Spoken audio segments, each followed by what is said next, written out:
It's the bus stop, swerving into what's hot. Coming live, Shady Sports, yeah, we got it on live. Sports and music, yeah, let's get into it. Do it like no other, do it. Blueprint for consuming the team that's never losing. Coming live from Colorado, like shit and follow. Shady Sports, the motto, fresher than avocado. Play by play and ball for ball, we coming to you from afar. Day to day and call for call, we talk about it all. Yeah, it's the bus stop, talking sports and hip hop. Jump on the bandwagon, cause we talking what's hot. 8303, Denver, what's happening? We got sports action, come take a ride with us if you DJing or rapping. No capping, stay on LinkedIn, bringing sports and rap news, stats news, and talking Denver's who's. And we ain't hard to find, we on Shady Sports Network like all the time. Gemini and Statik got the ball, it's time to grind. It's the show you won't wanna miss, not one line. And ain't there not a show bringing what we bringing. So go ahead and tune in, man, we just hanging at the bus stop. Shady Sports, Shady Sports, Shady Sports, Shady Sports, Shady Sports, Shady Sports, Shady Sports, Shady Sports, Shady Sports, Shady Sports, Shady Sports, Shady Sports.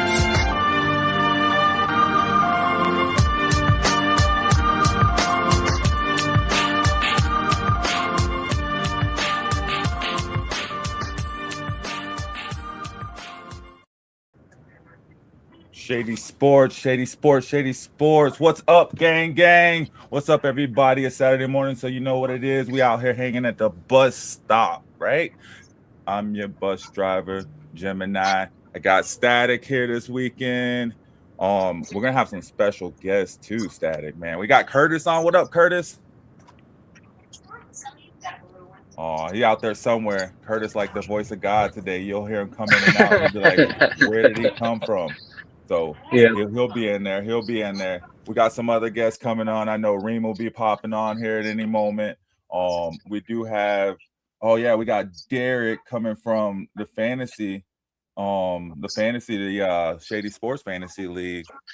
He's coming on. He has a track he did for his football league. So we'll be talking about that, kinsmanship, us doing the track for the show, you know what I mean? Him doing the track for the league. So that'll be awesome. What up, Curtis? What's going on? What's going on, man? Thanks for joining us. Yeah. It's good to be here. I know. It told me to tap in a while ago. I finally got some time on my way home from work. Hey, man, no time like the present, right? And it's the season of presents, so it works out perfectly, my dude. I'm glad to have you on today. Yeah, so we hopefully will have Derek on. We'll hopefully have the homie DJ Robzilla. He has a new beat album out, so we'll be looking forward. I got a couple of those tracks popping up. Reniqua, thank you for the love. Hey guys, don't forget to hit that like button. Yo, Statik, how you feeling today though? I'm feeling good, man. I went on a little bit of a hiatus last weekend, but it feels good to be back at the bus stop, talking more about some sports and music. I need that. I feel like everybody needs that at least once a week, definitely. So being able to, have this platform for us to all kind of just spitball all these topics and, talk about everything on our opinions and everything as they are just opinions. Mm-hmm. Right. But yeah, no, I'm feeling happy about it. Opinions. I think we speak for the fans, right? I like to think I speak for the fans. I mean, I talk to people throughout the week, and then it just happens. Yeah, it happens to be the popular opinion. Exactly, right. Especially around here these days, right? I mean, we went through some dark days out here, man. Some harsh winters. You know what I mean? Some cold summers. You know what I'm saying? So it's really, really, really good to be able to look back and go, oh man. Sitting on top of the league, top of the world, you know what I mean? So, what up, Reem? What up? Good with it. What's good with it, my dude? Getting started. Let's go into it. So, we're going to be talking some NFL, guys. We'll talk some NFL. We got some NBA talk, and we got Statik Stand with some music, New Music Friday, and then, of course, some other guests talking music. So, you know how we do it over here on the bus stop, at the bus stop. Thank you guys for hanging, rolling with us today. Go ahead and buckle up, strap in. We'll hit you with the promo. If you haven't already, head over to our YouTube, Shady Sports Network. Hit that like, hit that subscribe button, and hit that share button. Tell a friend, right? Renika, hit that share button. Go hit that like button. Hit that subscribe button. Tell a friend. And thanks for joining us today. We'll get that promo in. Let's get it going, guys, and we'll be right back.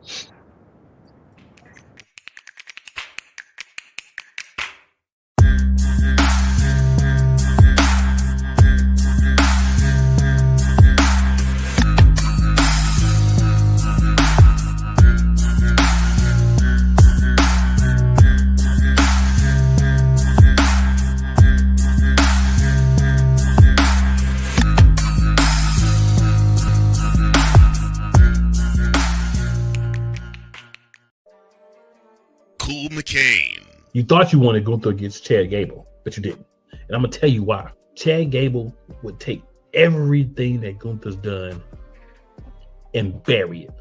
The Playmaker. It was on site. AJ Styles walked out there, seen LA Knight. Oh, okay. And then LA Knight hopped out the car. Let's go. Break down everything in TNA, AEW, and all of the WWE programming. Join these two kings, monarchs of wrestling, live every Monday at 6:30 p.m. Eastern, 5:30 p.m. Central on the Play Caller Sports Talk YouTube channel.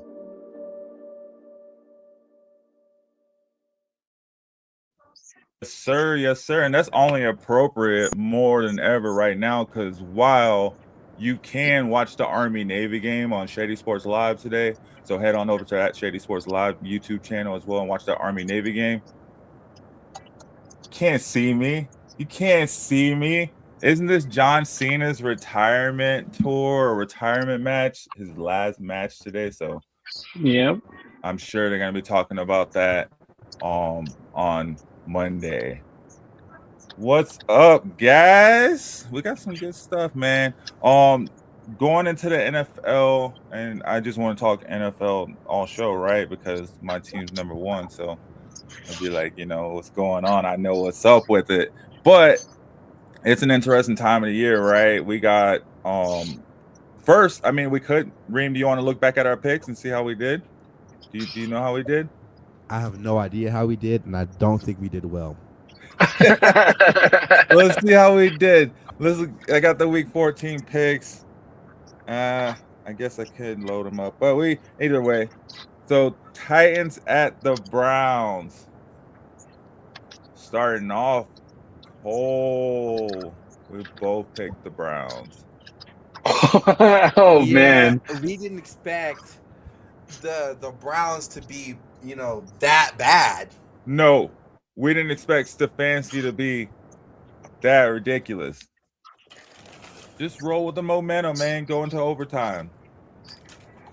It was a good game and a good watch overall, though. That was a game for the ages because, we've seen Cam Ward and we've seen Shador coming up in the early stages of the preseason and whatnot during the draft and all that, how they're talking about going 1-2, this and that. So finally got to see the rookies duke it out. Finally got to see them go head to head. We know that they have good relations and that there's a friendship and a bond there coming up in the same draft. So it was definitely cool to see them go up head to head and see, who came out on top. Yeah, but you see who got rookie of the week. Hey, what's your door? Mm-hmm. In case you didn't know.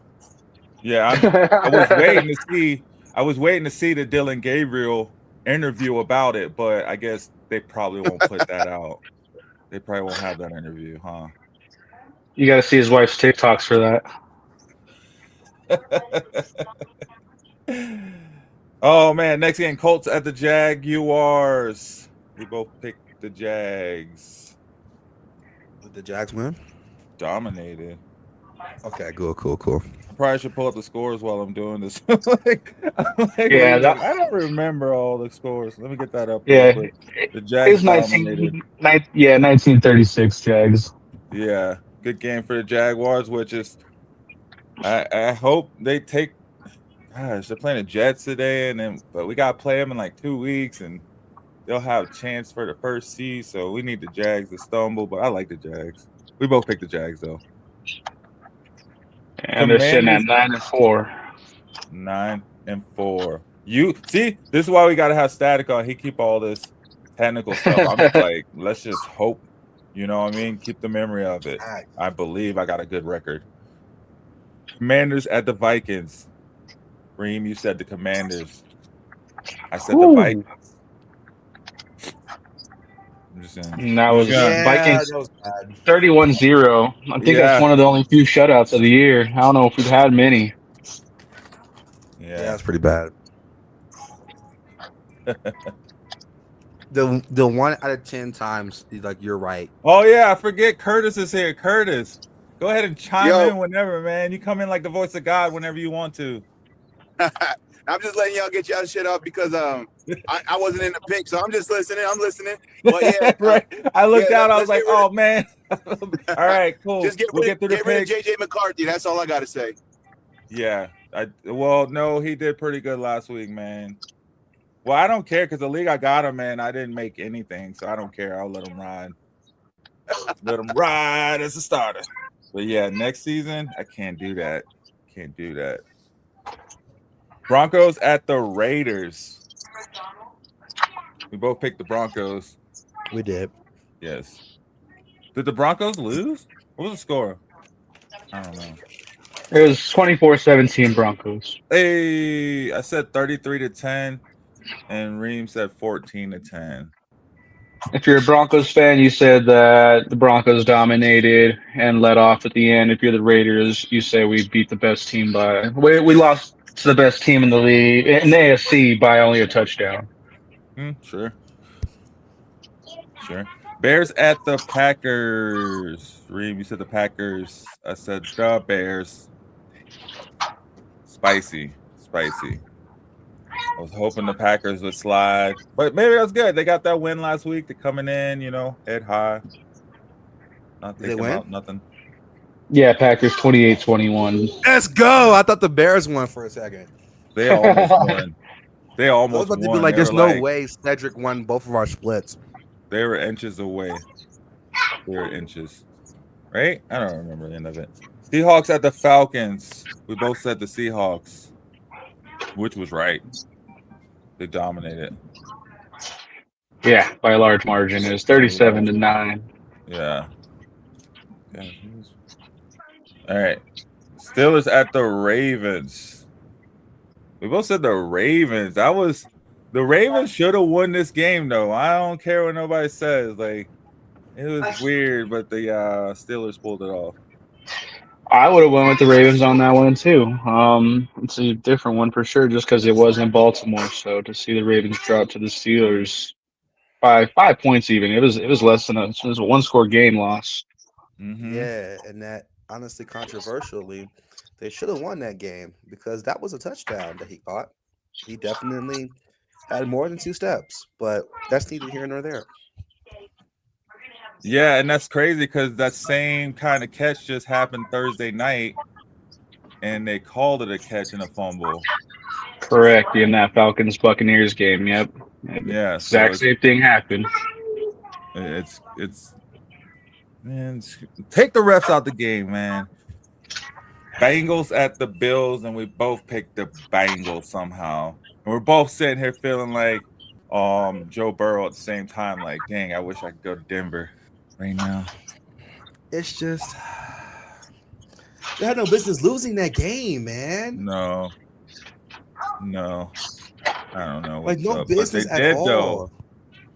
They don't have a defense. That, and I feel like Burrow's still kind of, getting used to coming back and getting used to those reps and everything like that. Because, overall, he had a good day, 25 for 36, 284 yards, 4 touchdown passes, and he had 2 interceptions. That's kind of, where that plays a factor into the score, where I think, the Bengals had a good chance at that if you take those mistakes off the board. Yeah. And Trey Hendrickson's out for the rest of the year, too. What? He was like, I'm good. I'm not doing this no more. I'm just saying, man, getting used to Jamar Chase and T. Higgins, man, such a hard job. T. Higgins is out too today. T. Higgins is out? Dang. Yeah, concussion protocol. Yeah, concussion. Yeah.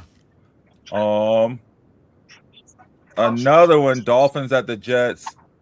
Tua was, what was it, like 0-5 against the Jets or something like that, or 0-5 against cold weather, and the Jets were like 0-7 against Tua. It was some weird. It was some weird record against some weird record. But anyway, like I said, the Dolphins came out and looked like the '82 Dolphins or whatever. Dominated. The Jets, I don't know.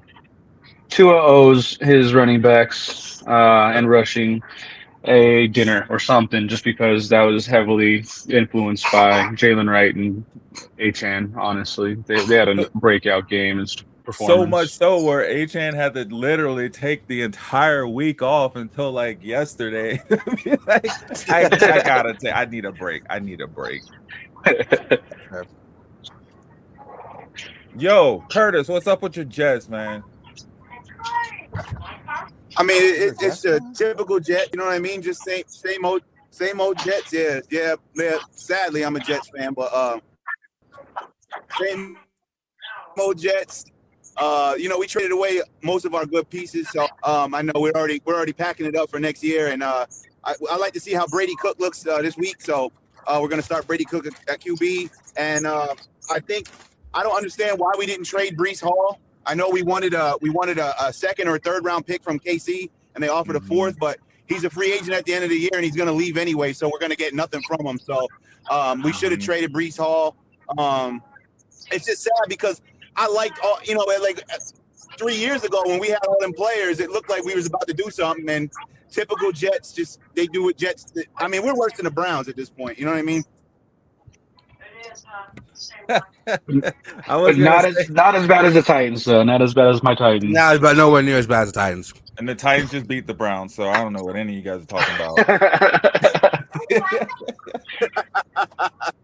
No, oh man, Saints and Tampa. I forgot what I was gonna say. Oh yeah, no, Broncos are stupid. That's why Breece Hall is still playing for the Jets. Are the Jets positioning for Fernando Mendoza? One of those two quarterbacks, right? It looks like we got two quarterbacks popping up out of nowhere. Fernando's in the lead for the Heisman, right? That's wow. Yeah. I don't. It's the Jets. Who else? The Browns are still in play for it. I think the Saints are still in play for it too. Yeah, and then the Raiders and Titans. They're all the Raiders. Oh yeah, the Raiders definitely need. They're gonna draft like 4 quarterbacks. So yo, bro. And the Raiders 2025 highlights are gonna go down as the worst of all time. I can see that. I can hear the circus music playing as they do it. Like 10 sacks, bro. Diabolical. Who's their quarter? Well, anyway, Saints at Tampa Bay. Obviously, we both picked Tampa Bay because why would you pick the Saints? The Saints are garbage, right? They had no reason to win this game, right? Tampa Bay had every reason to win this game as they're trying to break away from Carolina, right? And win their division, not lose their division that they won for the past, 6 years, 5 years? No. They didn't have that. They didn't want to come out. What happened? I think it's just, I think it's just the season, and it is the season for nothing to lose teams to turn out and wreck the playoffs and change the whole overall picture. So that's exactly what they're doing. They're playing street football. Give me one moment, guys. I'll be right back. The Christmas miracle happened. Right.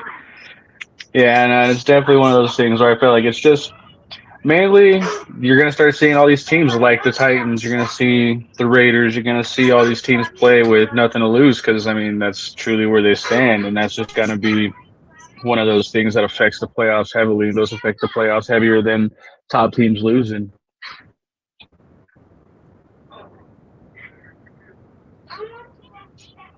What games haven't y'all talked about yet? This Eagles versus Chargers game, which we both went with the Eagles, and that didn't happen. No, it didn't. Of course, Chargers come out heavy. It was in LA, but that's the weird thing with the Chargers, man. Their fan base is so iffy where, you go to SoFi Stadium in LA and whoever they're playing, you see a 50-50 mix of the fans. There's never any true Chargers fans that overtake the game, and that's all you see in the stands is nothing but Chargers fans. It's just not going to happen. So Cedric, what do you think about that Eagles Chargers game? What's your thoughts? That Eagles Chargers game. Yeah. What game? Man, I was so torn the whole game. I wanted both teams to lose. Okay. And all right. I needed the Chargers to lose, so they didn't get, momentum and ego. But I don't know. I'm depending big on Eagles players for some reason. I always end up depending big on them. Fantasy football, as much trash as I talk about them, I'll have a Saquon Barkley or an AJ Brown on my team if I can get them. Like most definitely, or even Devontae Smith. But that game, I don't even honestly. I don't know. I don't think the Eagles are. I just think it's the AFC, man. The Chargers are on a roll right now, and it's just, bro. I don't know. It was a super close game, though. But yeah, but like 4 interceptions, bro. Like 4.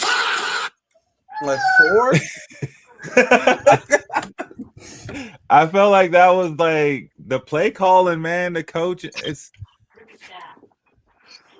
so crazy for the Eagles to have that many like A-tier pieces and like go through like almost 240 yards, 50 yards, right? No touchdown.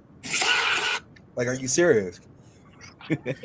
I'm like man, with AJ Brown with 100 yards, no touchdown, man. Like, this is bad. This is bad ball, man. Whose fault is that? Is that the quarterback's fault or is that the play caller's fault? Both, to be honest with you.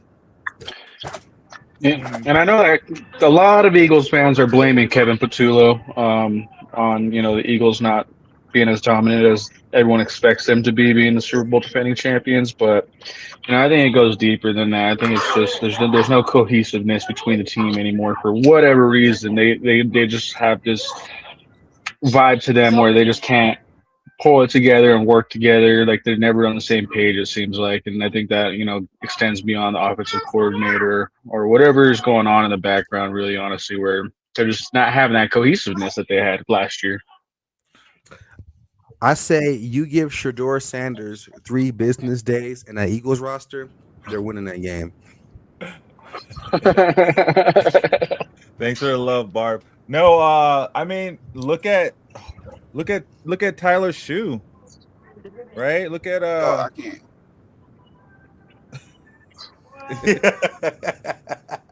Hey, Tyler Shoe at least had 2 touchdowns. I'm just saying Kellen Moore is a good play caller is all I'm saying. Like, I mean, sure, I guess, but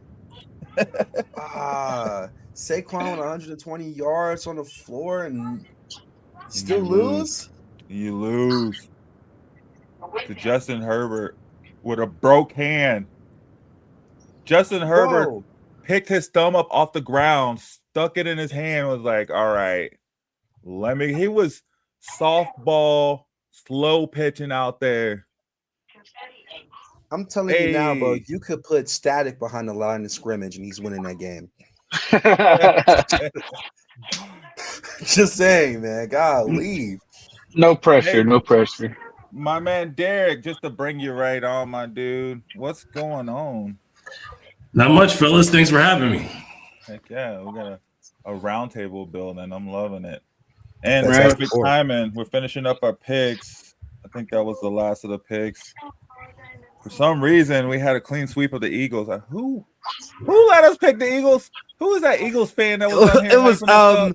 It was I think unfazed or unfinished or something like that. Unfinished business or something like that out here hyping us up about the Eagles, and we all. The irony is they had Jalen Hurts as their profile picture. Gosh, he did that. It's funny. I get to listen to your guys' show every now and then, and every time I've been on, it's been primarily Eagles conversation. So I know. How do we get to that? We got to hold on. I thought that was just Eagles fan. Bo Nix, right? Dominating the NFL.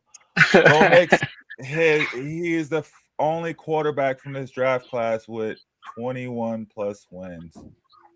Name another quarterback from that draft class that has as many wins as Bo Nix. I think it's safe to say that without injury, Jaden Daniels would be in that conversation. But Oh, for sure. it's just one of those things. Well, it's Fate cool to happens. say, like, what ifs. Is it Drake May also in that same draft class? Yeah, Drake May got like 13 Yeah. wins. 14 wins? He got 13. Or I think he had like 13 or 14. The same amount of touchdowns. Just That's kidding. who. What's good with it?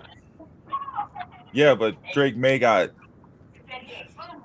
All right. Whatever, guys. Talk that talk. So, all right. Ask you a quick question, Cedric. If you had to choose for the Broncos, Drake May or Bo Nix, you keeping Bo Nix? All right. Where's my notes at? Okay, that's what I thought. I keep Bo Nix, man. Hey, wait, with the same team? The same team. You got to roll with your guy. Yeah, I keep Bo Nix. He can do everything Drake May can do. All right, looking at the moving forward though. Which AFC bubble team is most likely to sneak into the playoffs? The Steelers. Who said what? Hold on. Reem said the Steelers. The Steelers? The Steelers aren't a bubble team?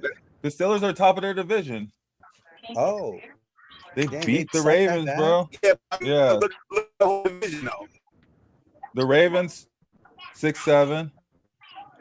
Cincinnati, 4-9. Cleveland, 3-10. What's the Ravens record? Should probably have this stuff pulled up. Baltimore coming in. Or no, Steelers. Steelers are 7-7 now. Or no, 8-6. Yeah, right now as it stands, the bubble teams are the Colts, the Lions, Ravens, Buccaneers, Chiefs, Cowboys, Dolphins, Vikings, and Bengals. Colts, Lions. Oh, you're doing Lions, both together. All right. Yeah, and then you got are the Texans a bubble team? Who cares? No, they're not going in the playoffs. Texans are they're currently the 7th seed. Ooh. Who cares? The Texans suck. They're not going to do anything. Yeah, but they're playing the Cardinals in this next game, so that's going to extend their ability to hold that 7th seed. Did I hear you guys say the Texans are not going to do anything? They got the #1 defense in the NFL, and they've been destroying people. They're still not going to win. What happened when they Still not play going to win what? They're not going to go through a deep playoff run? Oh, so the question was who's going to sneak into the playoffs? Who's going to sneak into the playoffs? But they're already in the playoffs, so. What I'm saying is they're already in the playoffs, but it doesn't matter because they're not going to do anything when they're in the playoffs, in my opinion. Who would they play now as a 7th seed? Well, they play the 2 seed, so it'd likely be the Patriots or the Broncos. No, I'd be New England. Yeah. That's a zesty matchup. Dang. Yeah, if it's Broncos, it's #1 and #2 defense. Yeah. #2 defense. And yeah, who do you trust more, Bo Nix or CJ Stroud? Hey, Bo Nix is #1 in his mom's life. What? Going up against the Broncos defense and Stroud, I can see him going concussion protocol end of first quarter and Broncos holding out. Repeat of game 1. Yeah, repeat. He's out. Yeah. No, man, I like the Texans' chances. I mean, they got what you call a puncher's chance, and they can knock some folks out real fast. And I think of the Giants when they creeped into the playoffs that one year as a wild card team and ran the table, and then knocked out the Patriots. Curtis. Same situation. Great defense. Offense was not anywhere to be found, and then certainly they started clicking once the playoffs hit. When you get good in January, that's all that matters. Make the tournament and get good in January. What happens if they do lose in the playoffs, though? Who's getting fired? Nobody. Well, that'd be 3 years in a row. That they made the playoffs and didn't win? Yeah. Yeah. Based on what they had this season, the adversity they've gone through, DeMeco Ryan should be looking at Coach of the Year consideration, not potentially getting fired. Oh. Yeah. I mean, look at that turnaround, man. It was a quick turnaround for sure. So much so to where like Deshaun Watson's still playing. Like, he's only played like one season since, or not even a full season since. Talk about a fall from grace, man. That's the worst story in NFL history, if you ask me.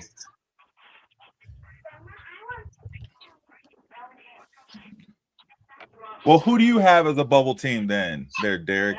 Who's your bubble team? For AFC or NFC or just all around? Both. Both, yeah.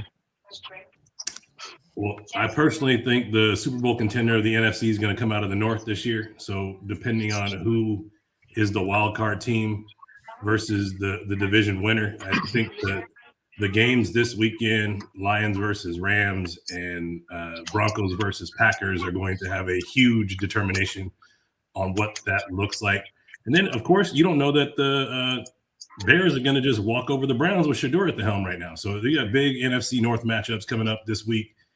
Me being a Lions fan and this being the year that I predicted they would make it to the Super Bowl once the Dan Campbell era started, I still got my hopes up, but I've kind of put them as just a stretch goal team because they certainly have the talent on offense. There's no denying that. Potentially the best tailback in NFL history, at least the most productive in NFL history right now, and Jahmyr Gibbs and yes, sir. Dick Montgomery carrying the rest of the load for those tough yards, man.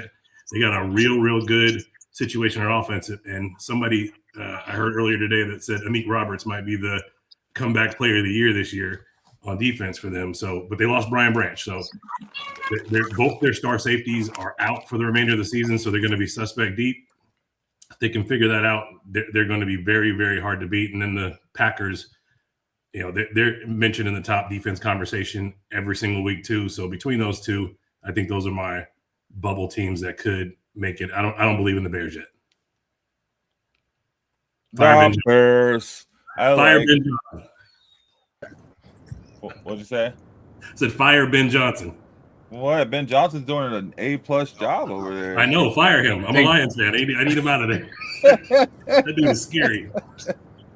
I mean, luckily you guys have phenomenal players, and you be in this, I mean, you are kind of in the same position as the Eagles for the most part. Yeah, you're right there on the outside looking in too. Top records in the league last year, and on the outside looking in right now.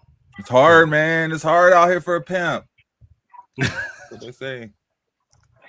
It really, really is, man. You gotta keep people happy. What do you get?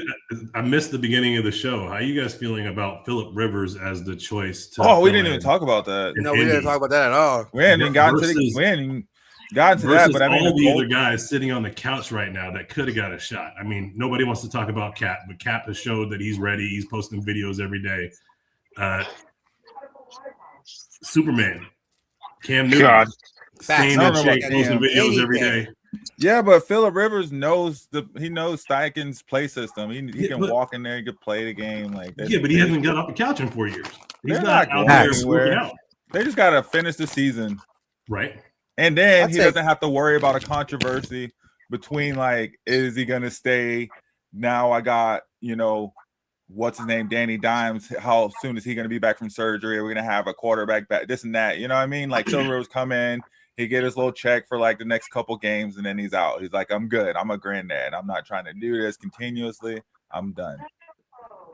Yeah, so honestly, I think the dude that they have as a backup that's on concussion protocol right now, the Notre Dame quarterback, is actually did a really, really good job as a fill-in last week and has an opportunity to potentially replace Danny Dimes. I think when they drafted Riley Leonard, they were looking at him as potentially their starter, and Richardson and Danny Dimes were just supposed to be the bridge quarterbacks to get to Riley Leonard. Riley Leonard came in and balled out before he got hurt. So it's trajectory up for these Indianapolis Colts, man. I'm scared of them. They look too good this year. And didn't Phillip Rivers train Riley Leonard? I don't know that story. He helped train him for the draft. I don't know. Riley Leonard just said in the interview last week or whatever his last interview, they live right next to each other. They've grown up. He grew up living next to Phillip Rivers. So yeah, it's a whole. They're connected. So that's probably another reason too. He's in there. He can come in and still mentor the quarterback. young quarterback while the quarterback goes through recovery. So I don't know. I heard one thing from you that I did not know. That means Riley Leonard's family is rich. Yeah. Right. I mean, clearly you went to Notre Dame, so I mean, I don't know. I don't know if I can find the clip. I'll have to see if I can find it. But yeah, he like said like, yeah, we grew up. I grew up, you know. I gotta take it back. Live close to him, so it's I know him. So yeah, he helped train him for the draft. So it's a whole thing, like as far as like fitting in, and he is the right person for that job. I'd say like everybody else will come in for, you know, selfish reasons, which I don't think would help them. They're not. Are they gonna make the playoffs? Are the Colts making the playoffs? Probably. Even with Danny Dimes, were they making the playoffs? With Danny Dimes, they were for sure. They were. Yeah, with a healthy Danny Dimes. Remember, he's been injured the last 2 or 3 games, and True. He finally felt like he was good enough to play, and then tore the Achilles. Which every time you have that calf strain, it ends up in an Achilles tear if you keep playing. But there's nothing you can do. You can't not play with a calf strain because it's going to eventually tear anyway.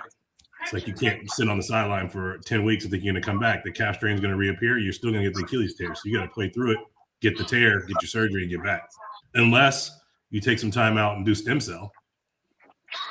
That's an option, but people aren't doing that. They're not opting for that.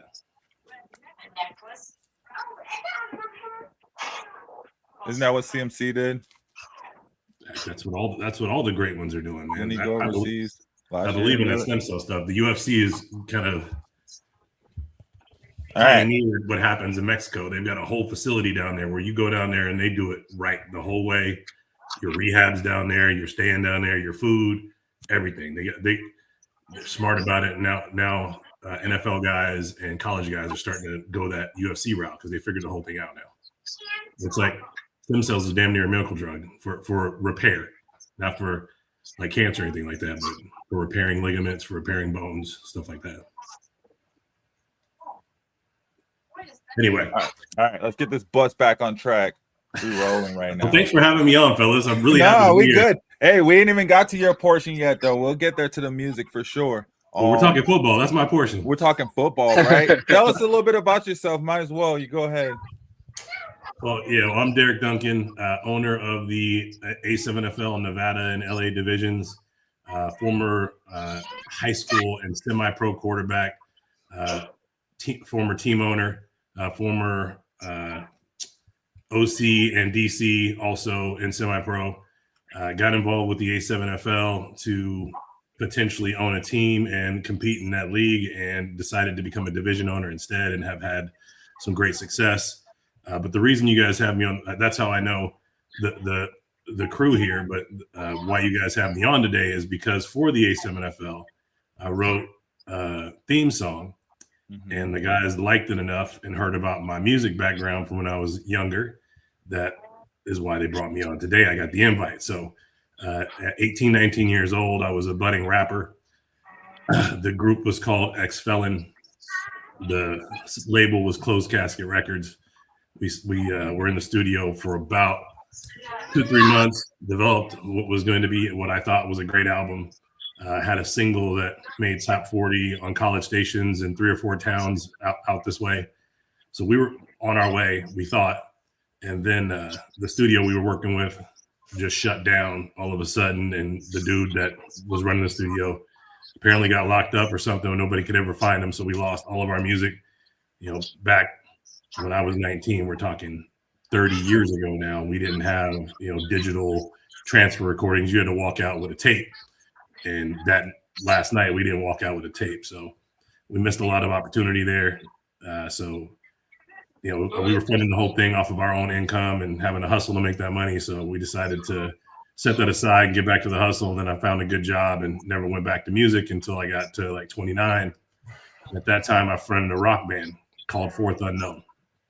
So we were kind of like Linkin Park type situation where Stone Temple Pilots meets Eminem, if you will. So I would sing and rap, but we were primarily singing. We hadn't put the rap bars in on what we were doing yet. So we still got like 5 or 6 songs that I'm going to say it and y'all going to laugh at me, that you can still find on MySpace.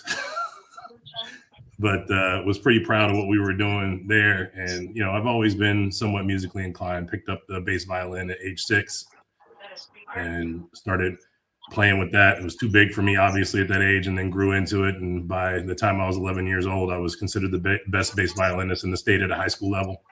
So musically inclined in that regard, and I got a good ear for it.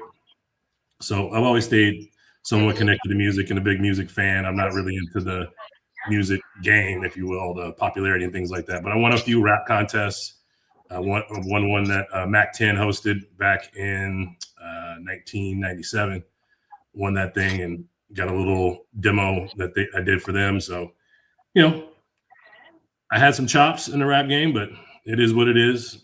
Still got some connections out there, friends with guys like Dame Dash and some folks from Bone Thugs and Harmony and whatnot. So we try to keep connected to our people. Just recently got connected to Bink, the producer in LA. He's helping out with some A7FL stuff. But so I wrote a song for the A7FL, a theme song. I had asked like 6 different people to try to record it. None of them did over the last year and a half, 2 years. And then lo and behold, AI starts making it so it's real easy to take your lyrics, give them a theme, kind of space it out and do your thing. I used a platform called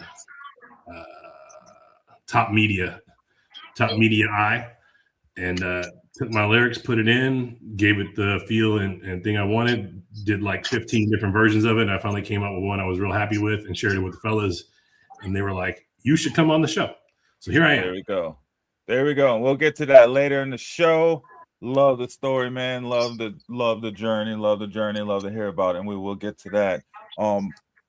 Right now, though, we got to get to these NFL picks for week 15. So let me get the schedule pulled up. Keep this bus on track.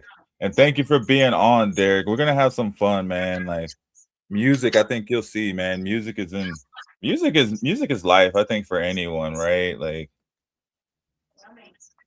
let's see, weeping may endure for a night, but joy come up in the morning. Yeah, we got church. It's Saturday morning, but we're going to church today, guys. Yeah, go to if church only he knew every day, some man. other artists that could help him, right?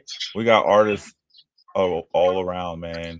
That's it. Yeah, and that's the thing I love about what Shady Sports Network has done. It really has built community, and it really has defined a reach beyond, local love. And it's, shows how big our reach has become with this network, because it pulls people from all over the place, all different walks of life, all different experience levels. And that's just one thing that I've loved and appreciated about this community, and, what Sam Shady has built with this whole community.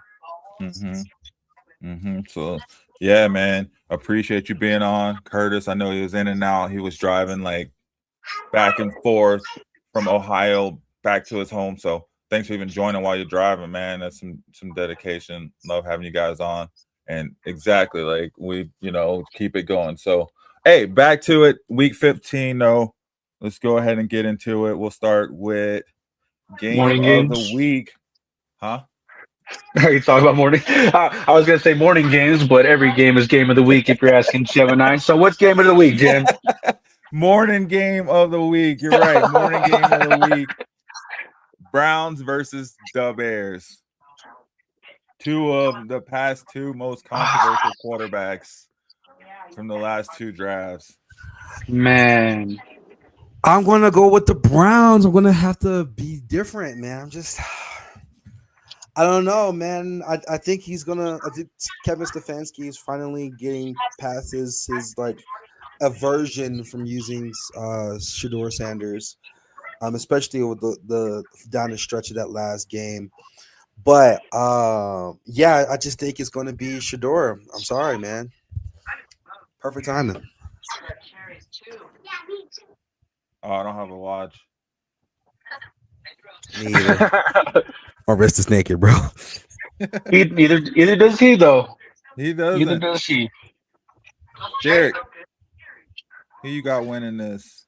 Well, look, man, I'm checking the pundits here. Everybody's on the Bears. I'm also on the Browns. I am a big proponent of this year's NFL. Every time there is a surefire winner that is selected, it's usually the dog that raises up because they're being overlooked. I think the Browns are in that spot yet again. And they've already knocked off the Packers once earlier this year, but without Shedeur. that defense is still nasty. Myles Garrett is nasty, and if they don't figure out how to get Caleb some time, he is done. He might not make it out this game. So, give me the Browns in the straight up win. How many sacks do you think Myles Garrett going to have for the season? I'm saying he's going to break the record, man. I liked what they did to him last week, rolling the pocket away from him the whole time, chipping him, double teaming him. That's the way to beat Myles Garrett.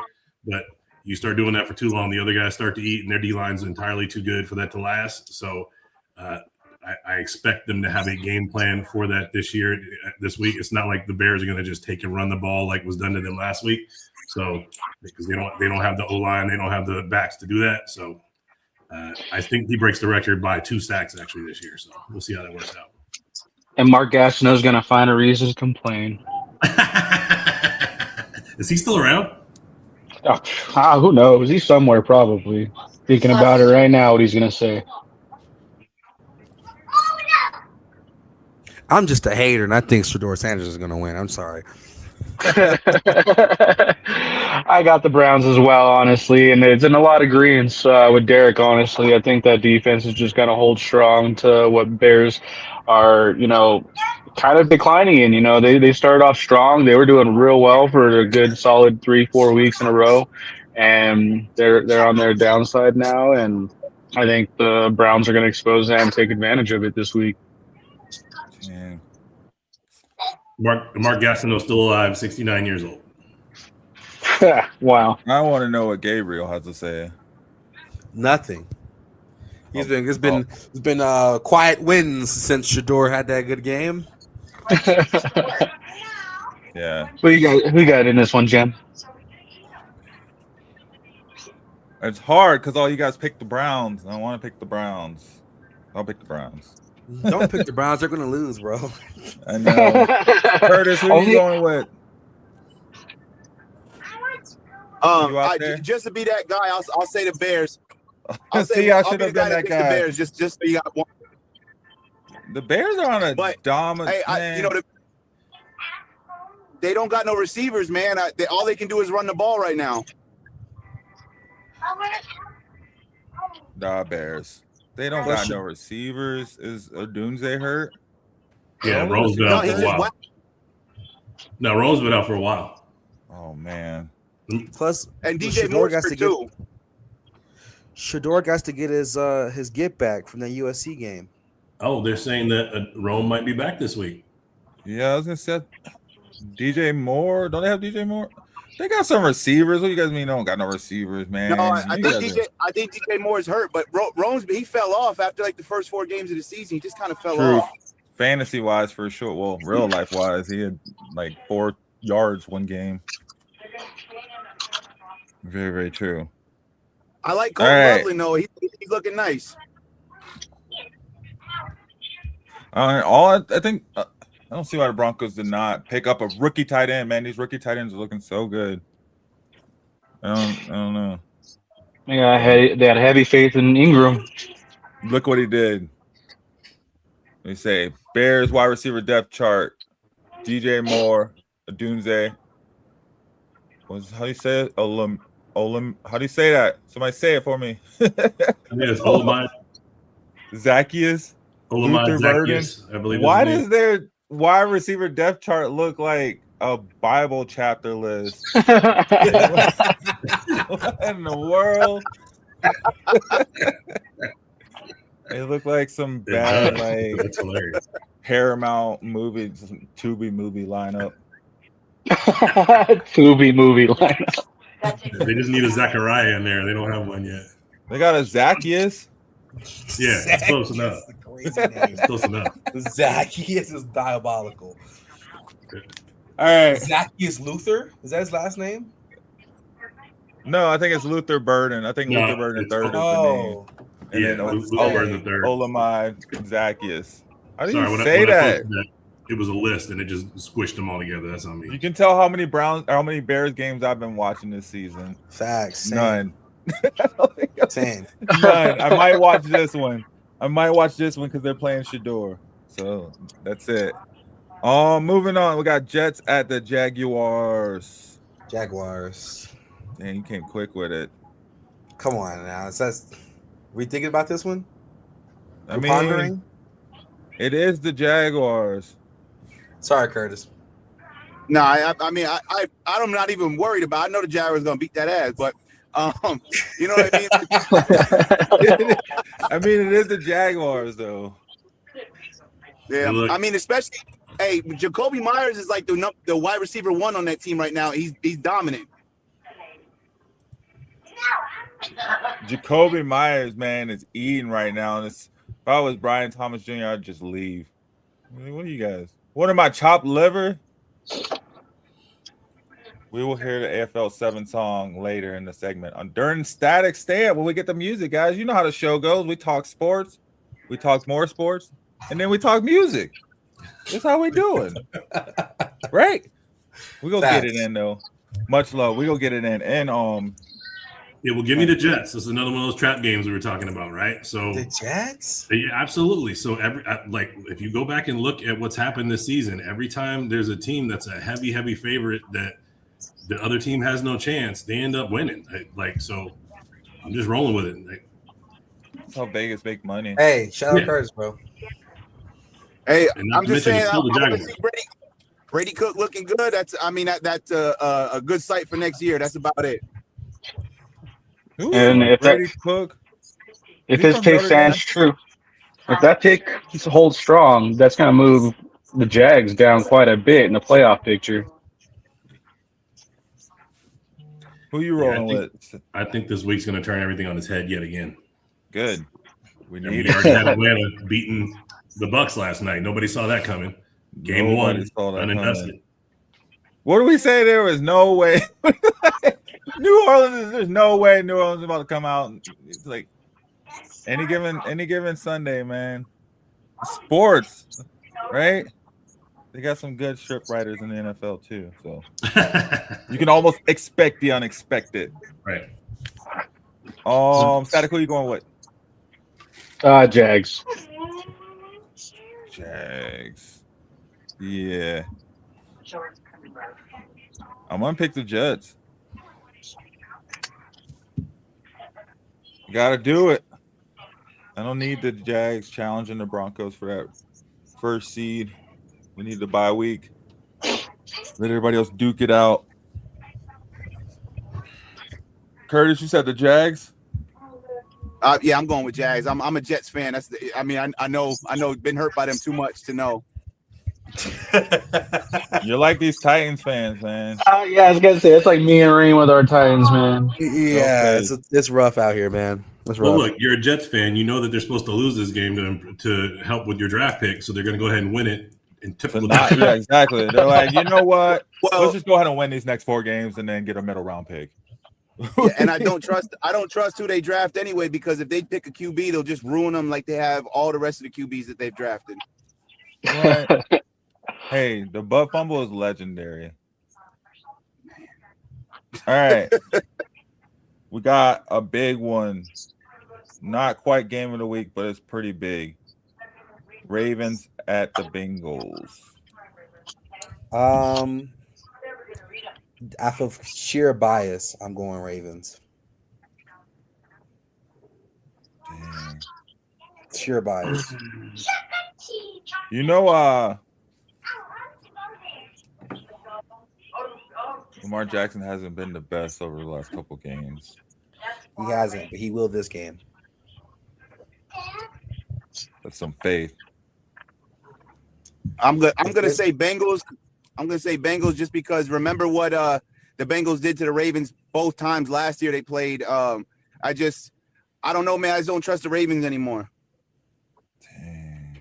No love, baby, don't hurt me. There's No more. Okay, bro. All right, man. Yo, Derek, where you going? Look, I hate to keep doing this with all the dogs, but I like the Bengals with Joe Burrow at the helm, man. They were a Super Bowl prediction early this season before he got hurt again. Flacco comes in and they look like a dominant team for a while. Give me the Bengals. I don't know if you ever see my stance on Joe Flacco. Oh, Yeah, he's good the first game and trash afterwards. No, he's the opposite. The Flack is back. The Flack is always back.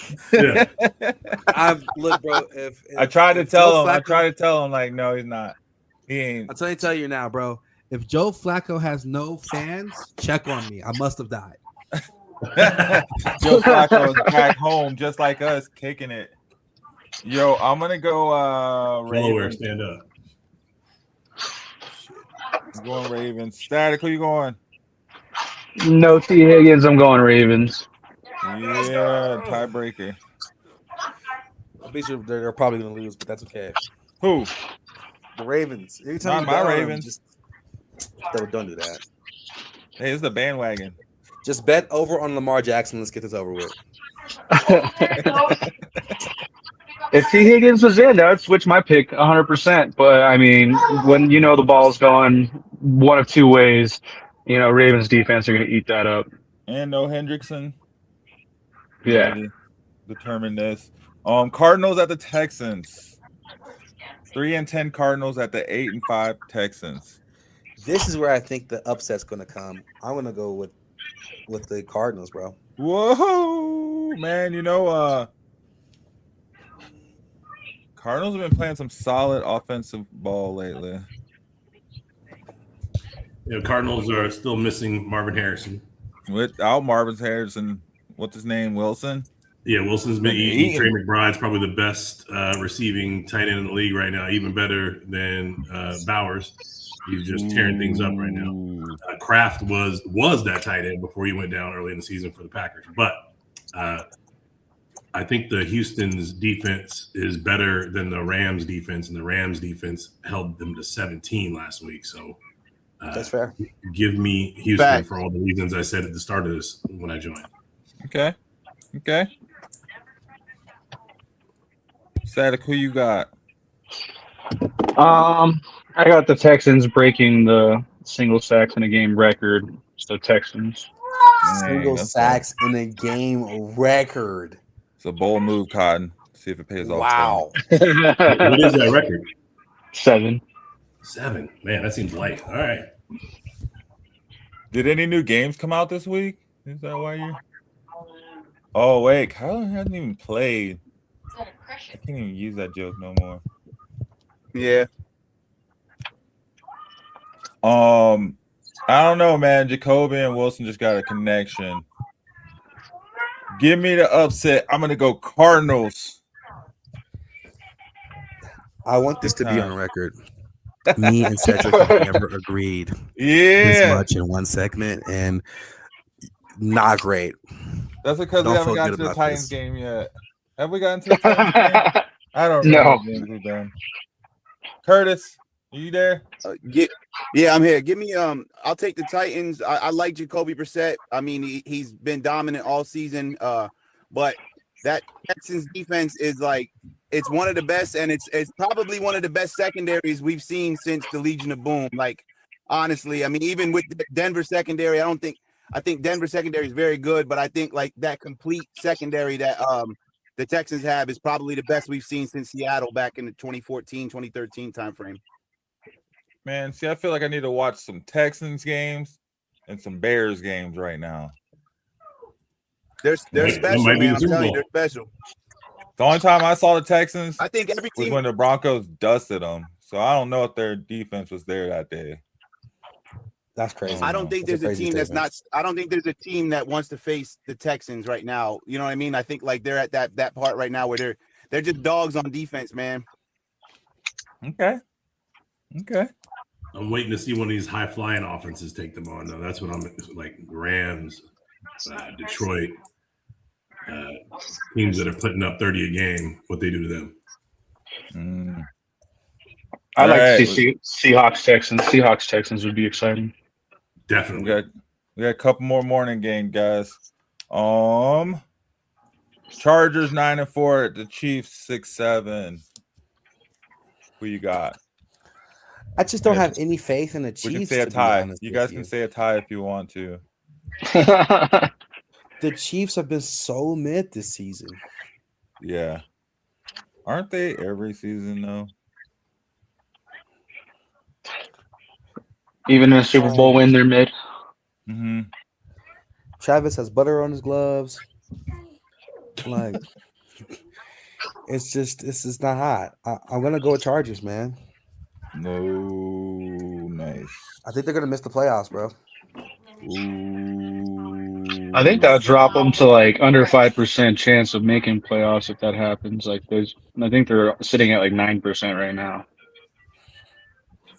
Dang, hot takes. Plus, as like I'm just sick of seeing Pat, bro. I'm tired of it. Back it up.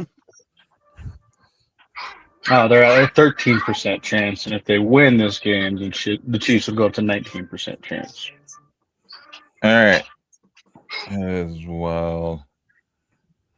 You mean the Chiefs in the division matchup? They own the Chargers. Dang. Came strong with that answer. They're also a 5.5-point favorite, I'm seeing. I didn't expect that. They own the Chargers. Rain is down. Why to get down is crazy. You keeping receipts? Keeping receipts. Curtis, who you got? Man, give me the Chiefs, man. I think they're going to turn it around. And Justin Herbert's got a broken hand, so I just give me the Chiefs, man. I think they have to turn it around. Obviously, they're going to have to start. They're going to have to start playing offense better. I mean, this just shows they should have made that trade for Breece Hall and gave us what we were asking for. You know what I mean? That's what they get for it. Mm-hmm. I mean, I feel like I really wish the Broncos would have made that trade for Breece Hall. I'm gonna go. Both teams lose.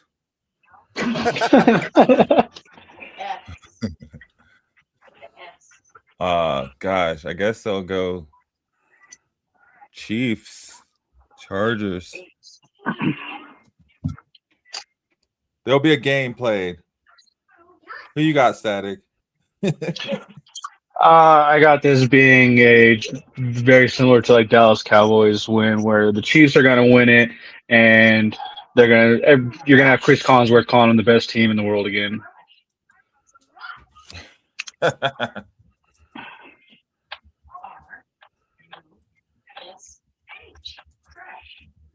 I feel like Curtis with that Bears pick against the Browns. The sole Chargers believer. Yeah, just pick a tie.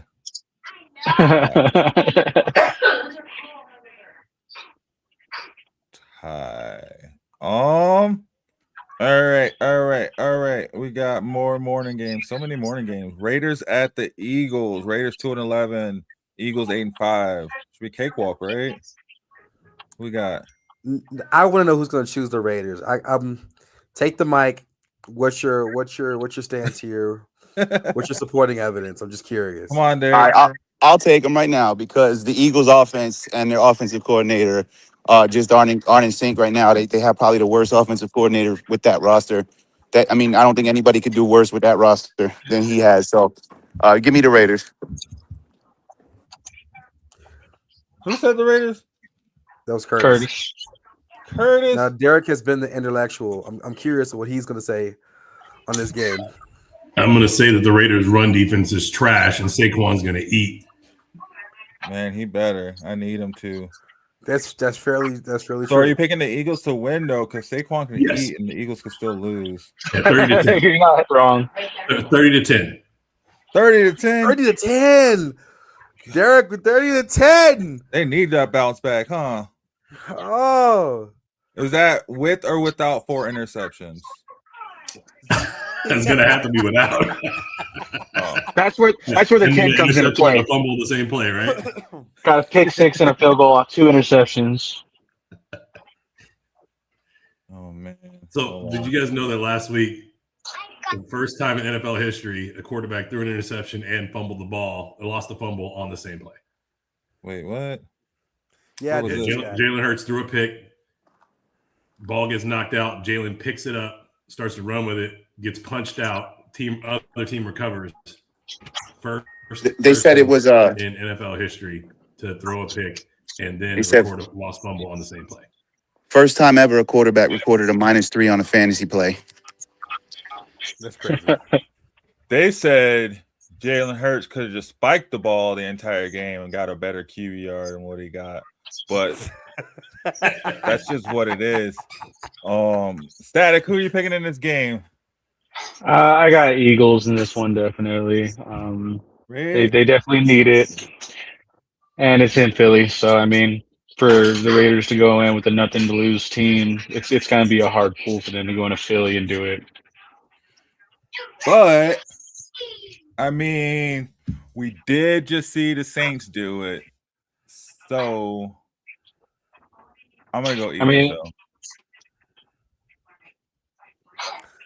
I think we're going to side with Curtis on this one. I'm totally kidding. I'm choosing the Eagles. I feel like either way, I won, so it works. It goes really great together. All right, 9-4 Bills at the 11-2 Patriots. Oh man, this is gonna be. Yeah, I don't. It's a good game. It's a must-win for both. Really, honestly, It's in New England. I'm going with the Bills, honestly. What? Honestly, I think it's more of a biasness where I want the Patriots to lose that bad. Where I'm gonna go with the Bills and manifest that manifestation, baby. I'd need NFL analyst Derek to give us the rundown on his idea here. Go Derek, go Derek, go. Who you got? It's a tough one for me. My family, a lot of Bills fans and Patriots fans on both sides, being from Boston. Patriots are looking better than they have since the Tom Brady era. Drake May, MVP candidate. Josh Allen, actual MVP. Certainly game of the week as far as the public is concerned. History says the Patriots should take this game, which tells me Bills. Bills? Gosh, you went through all that to not pick the Patriots. Facts. Crazy. Curtis, who you got? As much as I hate to say it, I'm gonna take the Patriots just because of bias. There was a couple. I think it was Mac Jones' rookie season. They had a similar game. It was Bills Patriots in Foxborough, a high winds winner game, and Patriots dominated. Nice, I love it. Do we have a weather report on this game yet? The weather That's what I report was on just this looking game? at. It looks like it is going to be high winds, very cloudy or snowy. It's going to be snowy. I don't know. More reason to pick the Bills for me. Little dots up under it on mine. But yeah. According to the fourth, it says it's going to be snowy, 30 degrees morning game. Let's see. With a crosswind. Favors Josh Allen, if you ask me. Josh Allen think so is probably the best quarterback in cold weather. Yep. That's what I'm wanting to see in here. If it snows, you could expect Josh to do some amazing things. There's going to be a couple highlight reels. Reem, who you got? Oh, I went with Patriots a while ago, brother. Oh, did you? Yes, sir. Nice. I didn't even think twice about it. All right. Is that all the morning games? Gosh. A lot of No, we have Giants, Commanders, and Browns and Bears. We did Browns Bears. So Giants, Commanders. Yeah. Commanders 3-10 at Giants 2-11. Has the Scatterboo Jackson Dart concussion protocol worn off yet, or? Yeah, Dart's back. Scat's out for the season. Oh. Are they playing Jaden Daniels, or did he get re-injured towards where they're going to bench him? He did get re-injured, and I think he should bench him. But yeah, Scatterboo did a speed run to CTE. So I'm trying to think, like, I think Daniels is out too.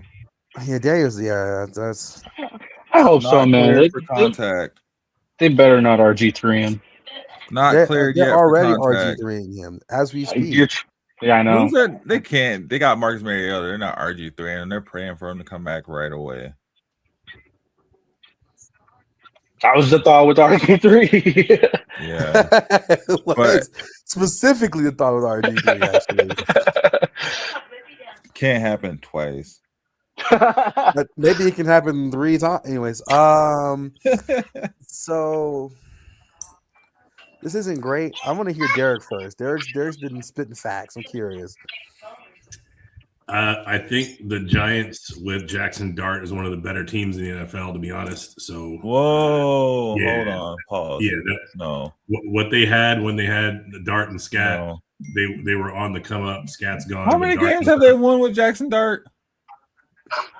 Like one. I don't know how many wins they had. Huh?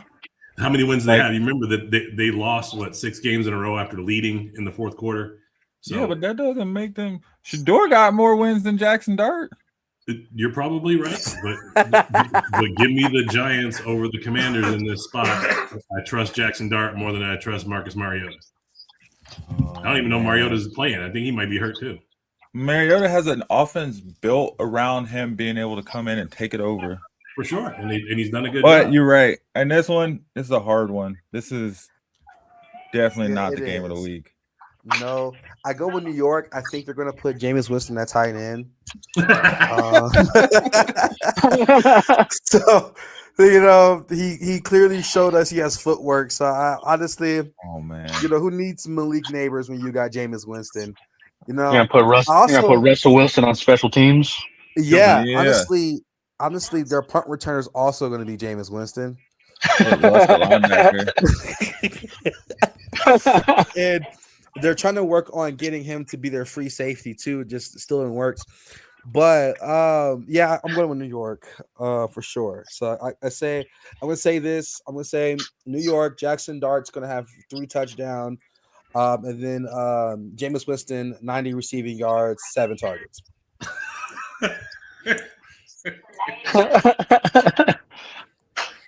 Well, I mean, considering the Commanders got like one player on offense, one skills player that's going to be out there, and Scary Terry.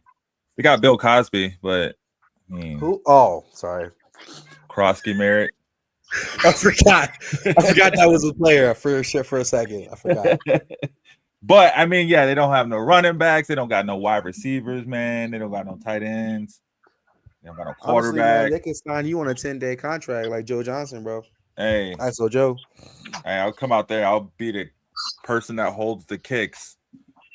I could probably be the one that I'll bring in the water bottles. Holds the kicks. I don't even know if I want to do that, man. That's stressful. He says he's going to be Lucy from Charlie Brown. That's awesome. I'm going Commanders. You're going Commanders? Yeah. Can you explain that? Shake it up. Can you tell us your thought process on that one? Shake it up. That's it. Just shake it up. Okay, got you. Just curious. Because I don't care. I'll give you my thought process. I'll give you my thought process on it. I'm going with the Commanders too, and going into the comedy of all this, they're gonna put Von Miller as fullback, and he's gonna have that's beast mode. Yeah, exactly. He's gonna have 2 rushing touchdowns for 46 yards, and it's gonna be a red zone touchdowns. Why not? Fair. Like, you don't got nothing to lose. I mean, why not? Why not? What are they playing for at this point? The draft pick? What you thinking? Oh, I think Curtis. We lost our voice. We lost Curtis. We lost our voice from this guy, man. Yeah. He'll be back. We'll get him back.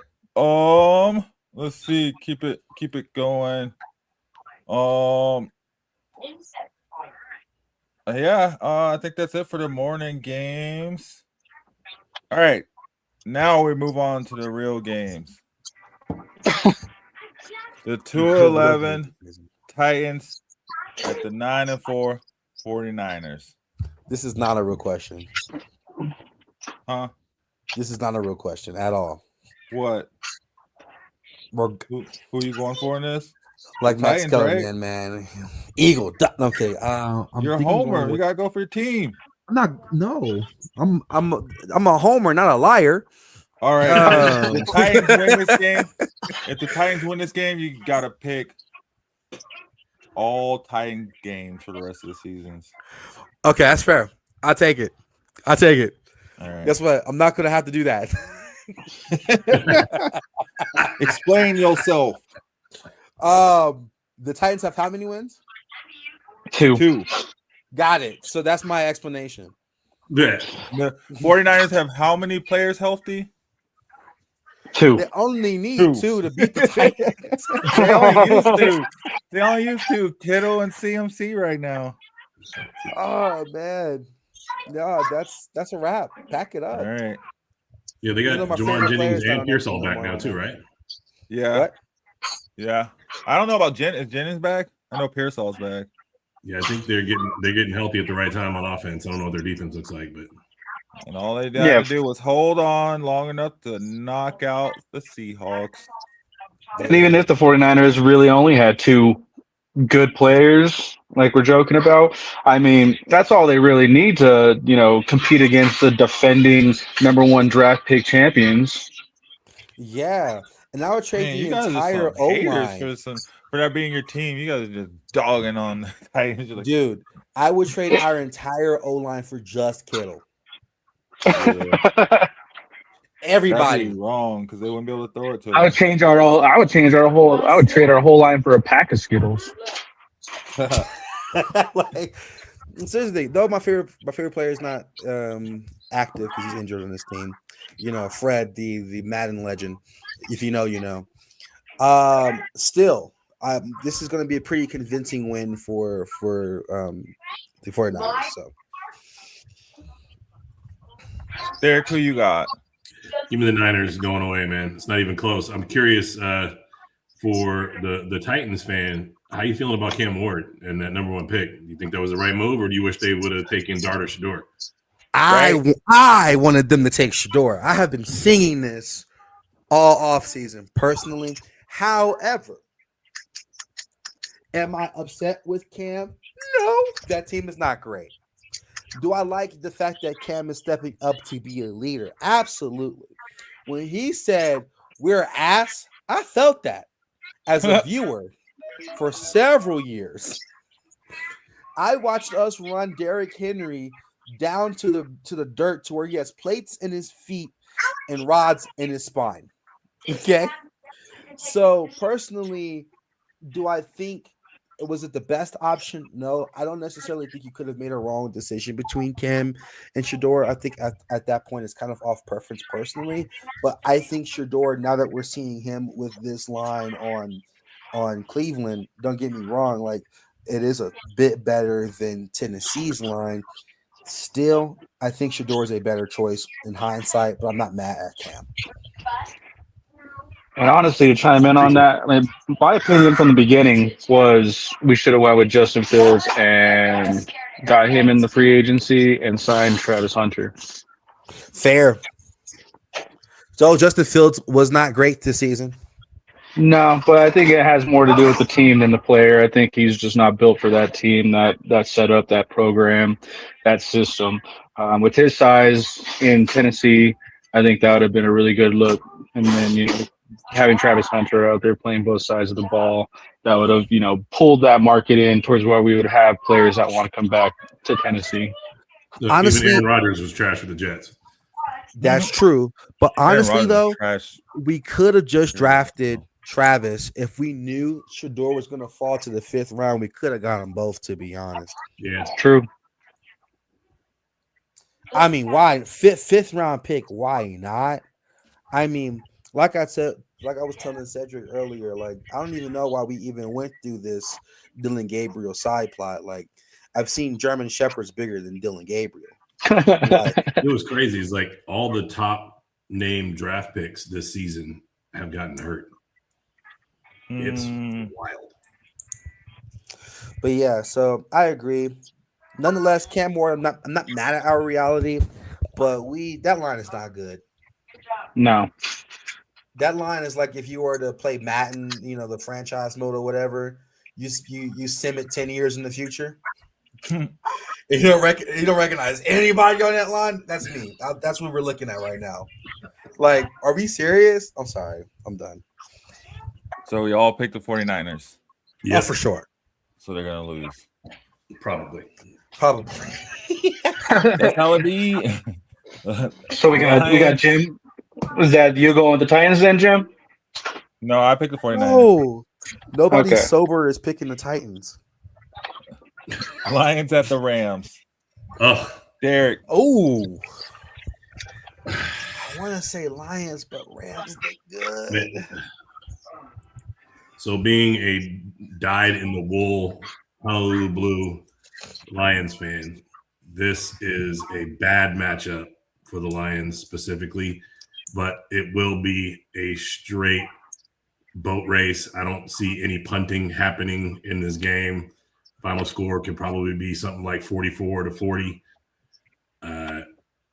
I'm going to pick the Lions just because I need them to get this win with the Packers and Bears both losing this week to take hold of the division and get back in the playoffs. Yeah. Need them to lose or win. I'm not gonna lie. I love the Lions. I'm not a Lions fan per se. Love that team though. Man, they got probably my favorite jerseys right now.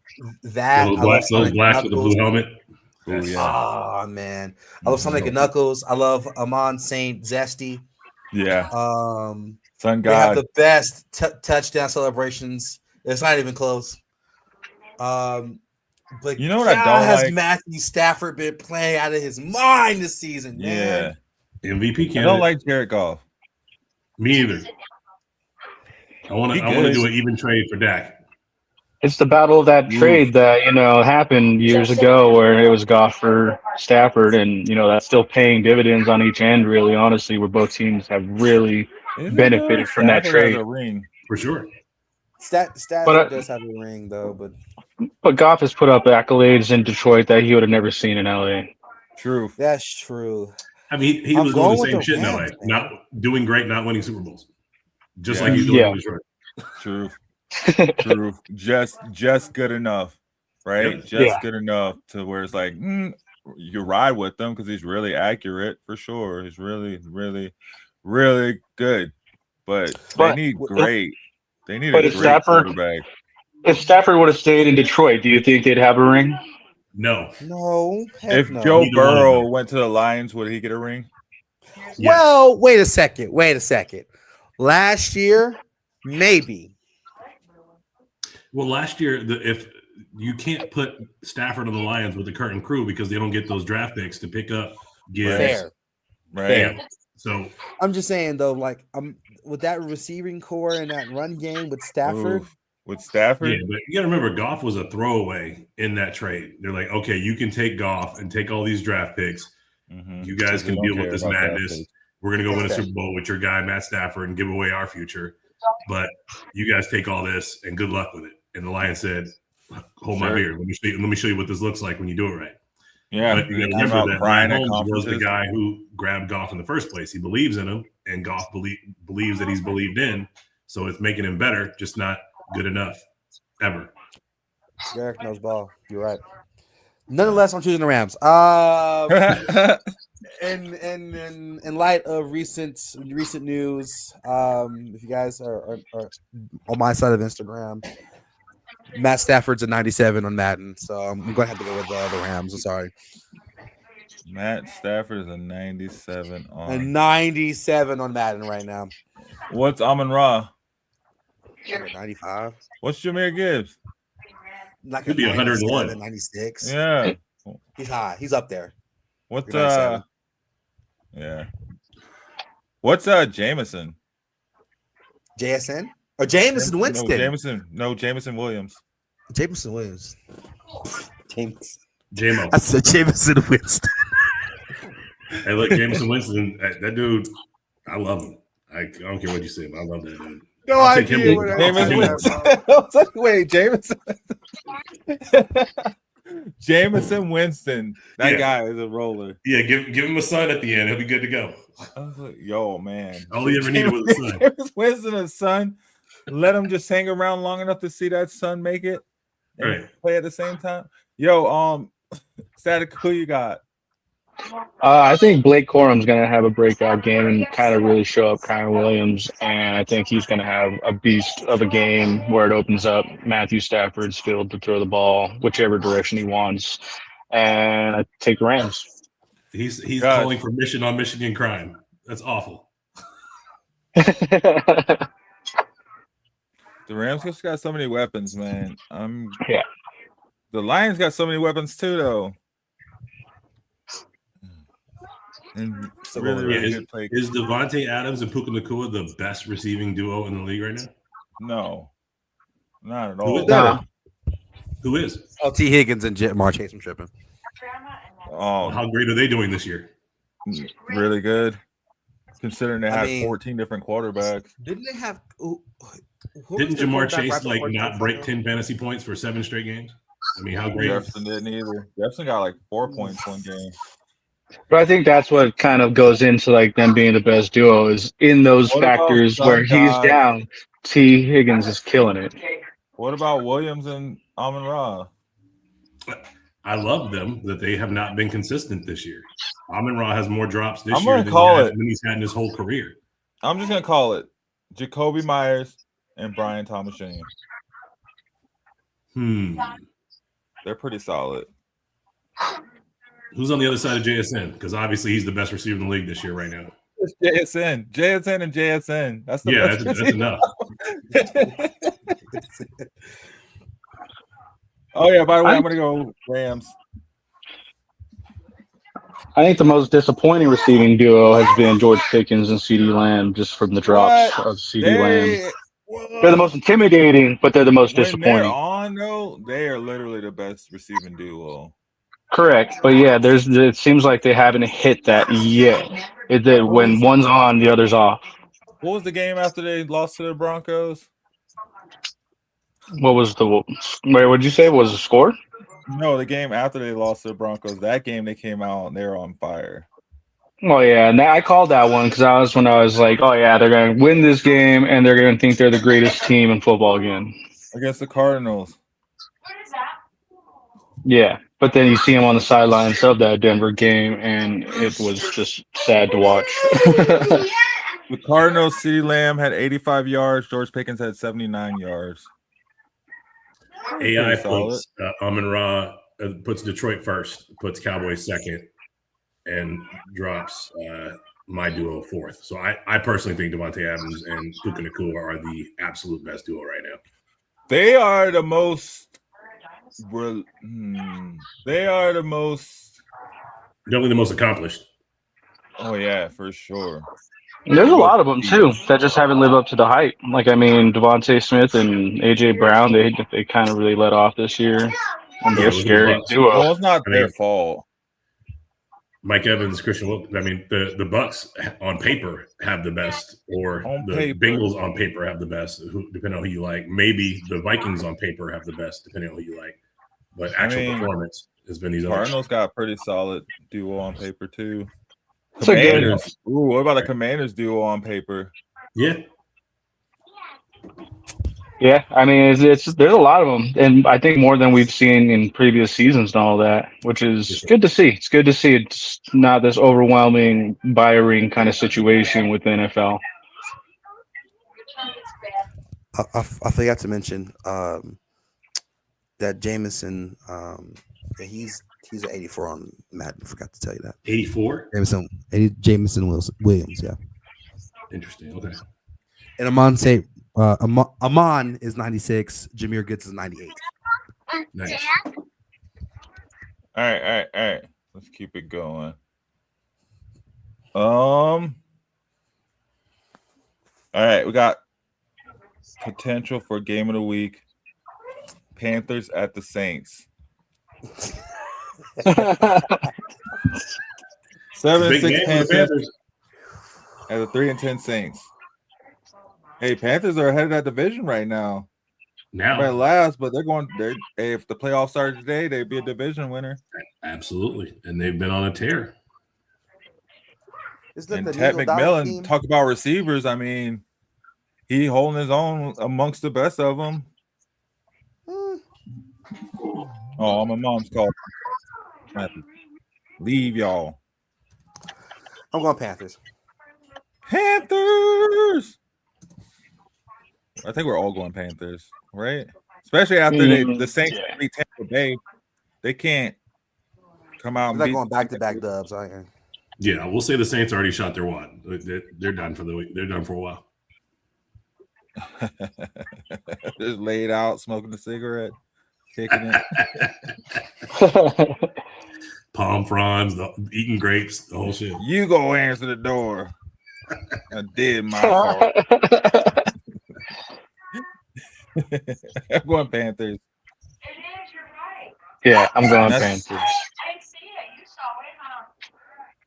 Who was that? I was looking down. Statik. Who? Speak up. Why are you going to Panthers? What is your reasoning for going to Panthers? Because I can't name many players off the Saints, honestly. Tyler Shue, that's the only person I can name.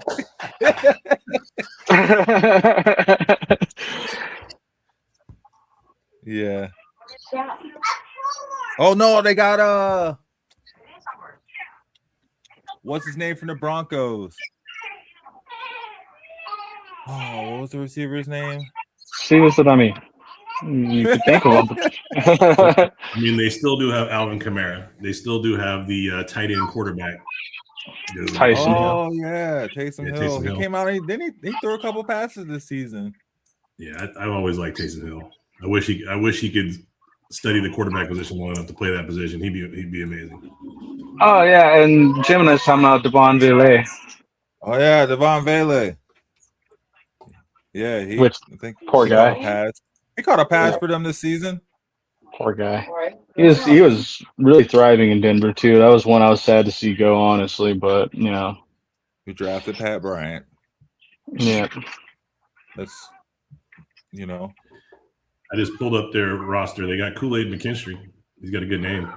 Kool-Aid. Did they just draft him, right? Or no? Yeah. I didn't realize he was still in the league. Yeah, they got Olave. They got Cam Jordan. Hey, bro. Derek, did you say your pick? Oh, I got the Panthers for sure. Oh, I thought you were gonna pick the. Nope. I wrote down the I think this is the Panthers' year to finally make Bryce Young look like the franchise quarterback he's always supposed to have been. I'm a big Bryce Young fan. Always have been. This dude's got a great head on his shoulder. Ever since the quarterback show, I've been a big fan of his. So, and I think Spencer Rattler was on that show too. So those guys are gonna see each other and be facing off because Spencer's a backup again. Is Spencer? He could not beat out Tyler Shue. Well, he had the job. He just sucked at it. So they're like, let's give this dude some run. He was looking. I thought he was looking pretty good though. He was looking pretty athletic, not like amazing out of his world, but he is a serviceable backup. Which is a great thing to be in the NFL. That'll get you about $40 million over a career if you do it right. Right, you probably last longer than the starters. That's for sure. Right. Hello, Vince Evans. Look at Geno Smith, Ryan Fitzpatrick. Yeah, Ryan just look at him. Man, Fitzpatrick is definitely a definition of it. That dude is a legend in 18 different teams. Like fans don't realize you play for a different team. It's still all about it. All right. Colts at this. God, it's just taking forever, guys. Colts at the Seahawks. Give me Seahawks. Who we got? Seahawks. I think I got Seahawks convincingly. Yeah, Seahawks. Seahawks. It's not even what? Phillip Rivers, he's a 70 in Madden. He is higher. One higher. Yeah. Rating or age? I don't care how bad the Seahawks are. I'll never bet against them at home. Dang. No love. No love for old man Rivers. No. Old man Rivers? Calling him old man Rivers, yeah. That's He's awesome. granddad. I mean, I'm 41. He's 44. I am not putting no pads on. Let me tell you, Derek. You guys, how old are your players over in AF7? So the youngest guy's 18. The oldest, who still suits up, is 53. 53. That guy's a beast. I bet. Michael Herschel. Gosh. Just won a championship. Just won the championship? Where was the championship game at? That was in New Jersey in the Dome in can't remember the name of the city, but out by there's Six Flags out there. Really cool spot. How many teams do you guys have? 15 this season. Oh, wow. So far. So because we're structured the way we are, it could up being 16 to 18 before the season's over because people just jump on last minute and say, hey, I'm in. So right now we're scheduled to have 15. People are signing up daily, so we're pretty excited about it. AF7, right? It's flag football, right? No, sir. Tackle football with no pads and no helmets. Okay. There we go. So how long have you guys been around? So this is our 12th season as the A7FL. They did 6 seasons before that as Town Beef, but with our 12th season as A7FL, we are the longest continuously running spring football in the history of American football. There we go. And your team's in Vegas?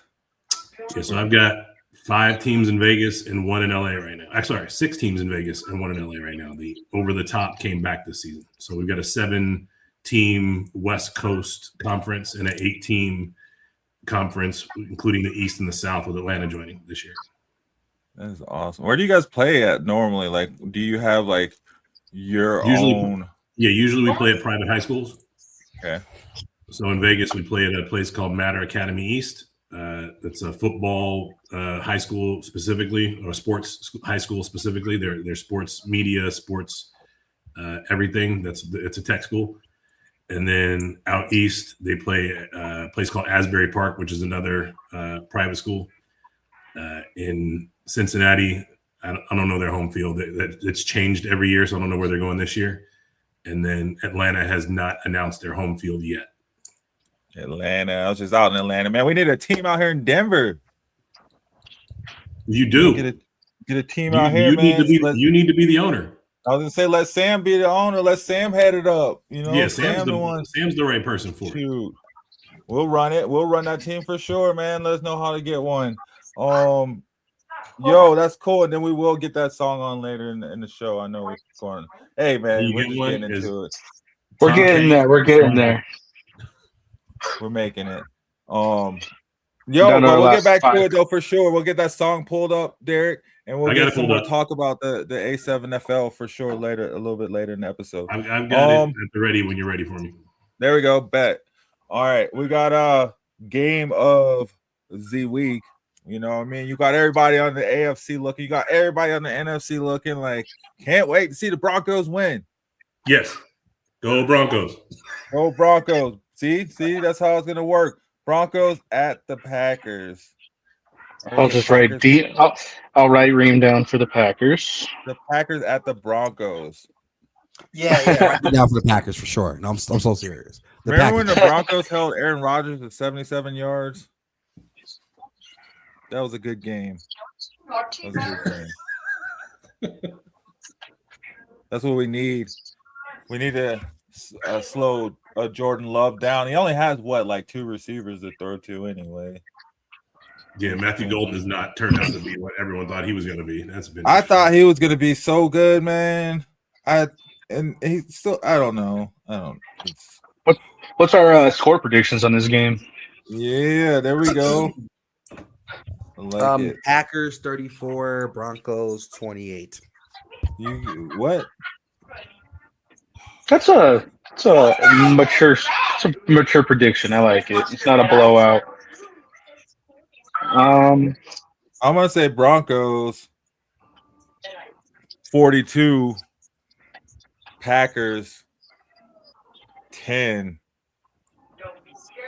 I say highly defensive matchup 23-19 Broncos. Hey. 23. How do you get 19? 4 field goals and a touchdown. I like it. That's what we need. Shut them down, and hopefully that comes with 4 sacks in there too. And I got 19-10 Broncos. We haven't had very high scoring games other than the Cowboys game. With the competitiveness behind this game, I see it going real rough on both ends in terms of like those defenses holding strong, but Broncos offense holding it down and putting 19 on the board, and Broncos defense just holding them all around to just a field goal touchdown. There we go. I like the Broncos taking the Packers soul. That makes me feel good. I want them to go home without an opportunity to see Jesus. A meet and greet with Jesus. Dude, no, without an opportunity for one. Like, just snatch it. Snatch the soul. We need it. We need Bo Nix to go off. I need Cortland Sutton to go off. RJ Harvey to have an amazing game. We need to stop Josh Jacobs. I mean, I feel like Josh Jacobs always eats against the Broncos. So and then our last Sunday game is going to be Vikings Cowboys. Vikings Cowboys. Vikings at Cowboys. the Cowboys. I don't like voting for the Cowboys because I don't like Dallas fans, but going Vikings. You're going Vikings? I'm going Vikings. I'm a hate Vikings. I just want to see that look on Jerry Jones' face, Cowboys. The Vikings are going back to J.J. McCarthy this week, so Michigan stand up without your head coach. Whoa! But give me the Cowboys. It wouldn't be Michigan without a scandal, right? Yeah. I think Cowboys fans do lower the overall average intelligence of NFL fans, but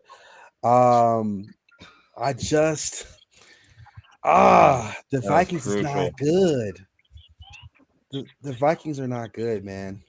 That's what gives them the better odds. Cowboys seem to like to blow it when it matters most. I think my issue with the Cowboys is that the fans just don't want to accept that they suck. Like me and the Cowboys, we're accepting. We're at the same bar. We're not getting crazy shots because it's no point. The shots is not going to make the Titans good in the next game. But the Cowboys, they still think they're going to win this season. But do the Cowboys suck this year? They're not good. They're not better than any of the contenders or pretenders. I can tell you that. Yeah, but I mean, they're probably the best of the worst, right? Or the bottom of the good. I want to highlight that statement. The best of the worst, bro. Yeah. I'm not. Nah, son, bro. Pack it up. What's Dallas's record? 6-1. I'd say the best of the worst is the Texans. Close. I agree. The best of the worst is the Texans. I'd say the best of the worst is Detroit. Man, how you gonna put the Texans in Detroit? I think Detroit is the opposite. I think Detroit is the worst of the best. Yeah, exactly. I'd give that to Baltimore. I say Lions and Texans are both top 10. Oh, top 10 out of what? They're not built the same. The Lions are better than the Texans, in my opinion. Yeah. Well, no. The Texans, if you could take the Texans defense and put it with the Lions offense, you'd have the best team in history. Man. That would be the most amazing team to watch right there. That would be it. But you can't. So they both until the Pro Bowl in Hawaii. Oh yeah, Hawaii. Reem, who'd you pick? The Cowboys? Unfortunately, man. Unfortunately. And I shall pick the Vikings. There's only two teams I hate more than the Cowboys, bro. Who is that? The Chiefs and the Broncos. Okay. The Chiefs and the Broncos. The only AFC two teams West you hate more than. Why do you hate so many teams? It's just three, bro. Is it because they beat the Titans or something? That's not a hard feat, though. It's not. That's not a brag. Again, you get the XFL champions could beat the Titans, but I don't know about that. Like you could choose any like Notre Dame team in the last 10 years that could beat the Titans. Dolphins at the Steelers Monday night. Steelers. I'm tripping. Why am I thinking too hard? I like the Steelers. Steelers gonna mess it little up. Trap games. Yeah. Dolphins are starting to look good again. Yeah. Trying to save coaches' jobs and whatnot. And why? It's so wild. What's the Steelers' record? 7-6. What's the I don't know. Dolphins' record? 6-7. I don't know if we can trust TBI Tua. TBI Tua. Like, Tua came out was like Phillip Rivers like 70, 56, 62, 72. He just couldn't put his numbers together, man. I know Tua will be throwing up the West though. Oh man. Oh, dang. Very That's true. bad. CD hit one. He needs a guardian helmet. You know what I mean? And for that reason, I'm going Dolphins. You guys talking all that trash. Lower the boy. You gonna put Mike Tomlin back at 500, huh? Dang. Mike Tomlin has not had a season below 500 though. I know. That's what I'm thinking on. That's where I'm playing like the record into a factor. I think that the Dolphins take this one, leaving it open for the Steelers to still have that winning. I say Mike Tomlin never having a losing season, but it's not this game. I think the Dolphins are going to take this one. Interesting. See. Did everyone choose the Dolphins? Yeah. No, I took the Steelers. Okay, me too. Okay, good. Okay. Right. Oh, I thought you guys picked the Dolphins as well. No, I'm taking the Steelers. About it. No. Oh gosh. Aaron Rodgers is going to be throwing up gang signs this one. And they'll be playing for TJ. They'll be playing for TJ coming off the collapsed lung. Why? They did it to him. Thursday night next week, Rams at the Seahawks. What a game. What a game. What a game. This is the game the Seahawks are going to lose, right? This is where they lose the division every year, right? They build it up and then boom. They let the Rams take it from them. I'd never pick against the Seahawks at home. I've been in that stadium for a few games. Never seen them lose in person. Is it loud? It is almost as loud as Detroit. Dang, almost as loud as Detroit, he says. Well, Detroit has a lid on their stadium, so it's unfair. But it's almost as loud as a stadium without a lid. It's crazy in there. You've been in the Broncos stadium? By the way, guys, I was there live for the Beast Mode run. One of my greatest of my life. When they should have just handed it off. No. The Beast Mode run. No. This is when they were playing against the Saints and the Beastquake run that actually hit the Richter scale. And I thought you meant like the Beast, like his time being there. You were there for the entire time. No, the Beastquake run against the Saints after the Saints coming off the Super Bowl win. Knocked them out of the playoffs. Nice. How was that? It was amazing. I actually was with my ex-wife and one of my best friends at the game. I actually picked my ex-wife up over my head as it was happening. Wow. I mean, after hearing that touching story, I think I'm gonna have to go with the Seahawks, bro.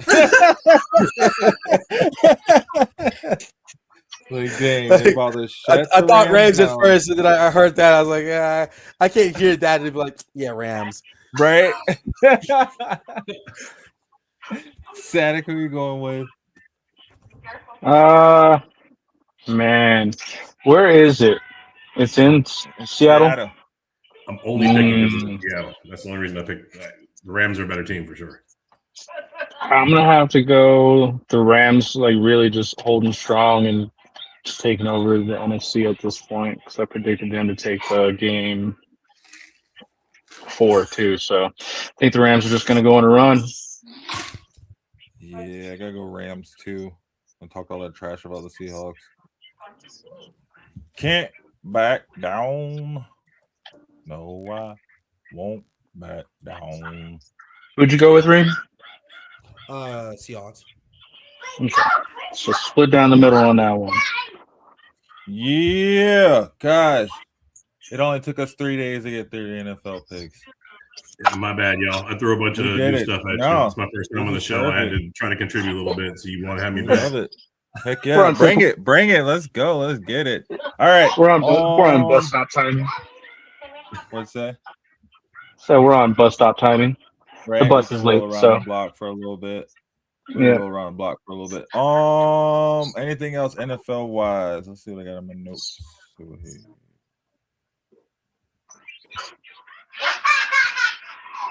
Which bubble team would be the most dangerous if they were to get in? Texans. I feel like we just went through talking about that, right? The Texans, Dallas. Is Dallas still in the bubble? I thought they were eliminated. Are they eliminated? I think they're. What's the record? I got record from last. Well, yeah, they're 6-6-1. They're right there still.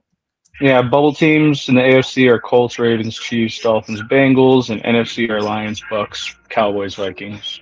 Oh, I say the Chiefs because they're playoff risers. So hate them, but that's what happens. Chiefs are garbage. I'm doing the same with. Go ahead, Statik. I was gonna say I'm doing the same, but with the Ravens. I think the Ravens, still have the best odds of being the most dangerous bubble team. Nobody wants to see the Chiefs in the playoffs. Period. Thank you. About the Chiefs, bro. Thank you. I think I'm a hater, and I agree with that. I think that only stands true with the Bills. Nobody we saw else what the is Eagles the did to the Bills. Chiefs, and we see what the Eagles are doing.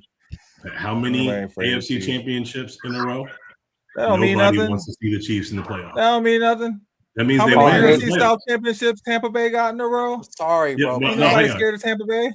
No, so once you hit the playoffs and you lose, that's one thing. It's Once what you have you done for me? Win, what have you done for me lately? Not I feel you. What have you done for me Pat last Mahomes year? turns into Pat Houdini in the playoffs, bro. Yes. I go with Tom Brady on this one. Bad for 50 years, good for 7. All good things come to an end. The Chiefs are garbage still. Which team on the outside is a total pretender and not making it no matter what? Oh, for sure, the Bears. Easily the Bears. The Bears. Not even close. Yeah. What the hell? Well, I guess the Bears will be which team in the playoff picture is most likely to collapse and miss the postseason. So you're saying the Bears? I'd say the Bears or the Patriots are pretenders. I'm sorry. The Patriots are pretenders? They're pretenders, bro. Wow. Pretenders. Pretenders, bro. You see Henderson just runs through people like they're not even there. I'm not smelling it, bro. Did you pick the Patriots or the Bills this week? I picked the Patriots this week. Yeah. So it's the regular season. The pressure ain't the same. Okay. What about the Steelers? Oh, for sure. What about Carolina? I guess Carolina won't miss. Did you say the Steelers to me, bro? The Steelers, they have a chance. I think they because they lose this game, right? Then they lose that division. How about this? Head-to-head neutral field. Are you taking the Panthers over the Bears? Are you taking the Steelers over the Bears? Neutral field, head-to-head. Playoffs? Neither. Yeah. Both of them are beating the Bears. That's what I'm saying. Neither one of them are beating the Bears. Most suspect, if you ask me. Whether it's the playoffs, whether it's the Christmas Day game, the Thanksgiving Day game, it could be the first preseason game. They ain't beating the Bears. Bears in 5. What? Okay. Bears in 5 is crazy. Chicago Bears, Chicago Cubs. I don't care. They're not winning. I understand that. The Bears are Broncos light. They wear the same colors, so he's got to be a fan. I get it. Yeah, keep that orange. I wouldn't even do the Broncos like that. It's more like Powerade to Gatorade, bro. Exactly. Chicago's Powerade. They're not even 0 calorie, bro. They're the bootleg Broncos. Facts. They're the Timu Broncos. They're bargain brand Broncos, bro. The 2B Broncos. This is not all right. Oh man! Watch him win the Super Bowl this year, right? Freaking Mint Mobile, like get out of here, man. All right, so I think that's all I got. That's all we got for the NFL. Let's take a little break real quick. We'll get some and a little bit of NBA talk in real quick. Small amount. To the music, huh? It's a small I amount. know you got. Small I amount. know you got some stuff there, Reem. Oh, nice. I see that there, Derek. So good. We'll get that. So yeah, Reem, I know you got some NBA stuff. We'll get that talk in, and then we'll get to the music. So we'll be right back, guys. Everybody sticking with us. It's the bus stop. You're hanging at the bus stop. Thanks for kicking it. Hit that like button if you haven't already. Head over to YouTube and hit that subscribe on the Shady Sports Network. Derek, thanks for joining us. Go check out A7FL as well. Like he said, they just finished their championship game, but the spring will be rolling back around before you know it. So let's Roll get up with your it, guys. tours. Huh? Oh, throw the tours. Oh man, you guys are donkulous. All right, we'll be right back, guys. Stick with us, hit that like button. Thanks for rocking with us. Let's get it going.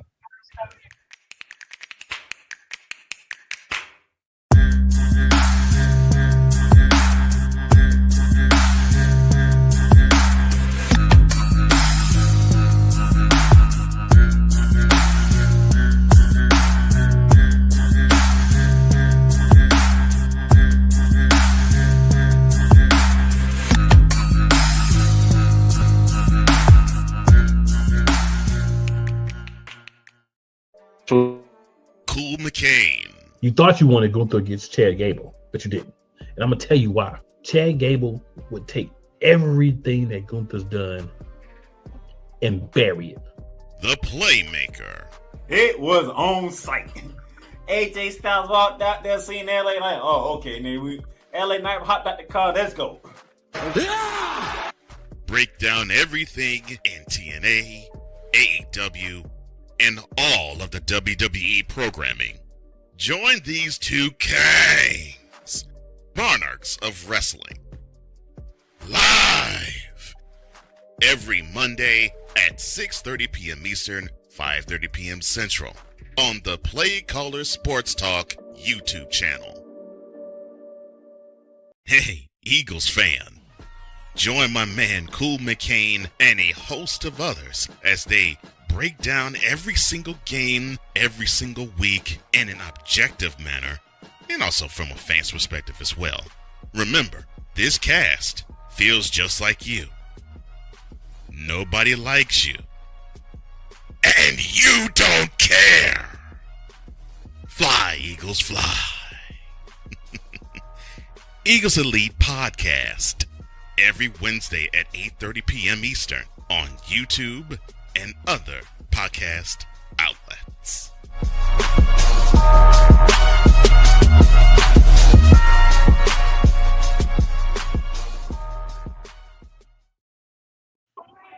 Yo. All right, welcome back, guys. Yo, keep it moving. We got Reem's Dream Team, some NBA talk. We got the cup heating up. What are they in the semifinals? Yeah, something like that. Does anybody really care about the cup? Like, no.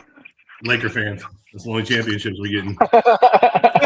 I'm also a Lakers fan. Easy one. He just got the Lakers fan. I like the Lakers. Hold on, where's my symbol? So here's the thing, right? First off, I want to talk about the Lakers. I want to talk about the Nuggets. I don't have a whole bunch going on. This is going to be a brief portion segment here. Did anyone here watch that Spurs versus Lakers game?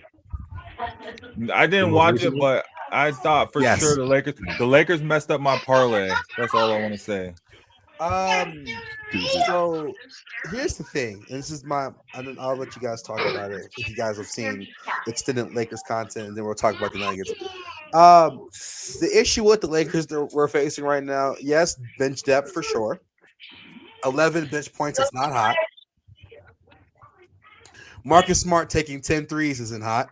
Hey, Marcus Smart would have hit 5 of those threes 4 years ago. But any night you have to make Marcus Smart take 10 threes, that's not great. But also, Austin Reeves, either he's on fire or he's chucking. I've seen him and Jordan Poole have the same shot diet, and I don't love that. Now, Bron dunking on Luke Cornett on a 7-footer at 40 is diabolical. Did you see that? And this wasn't a coast to coast kind of situation either. Like they passed it to him.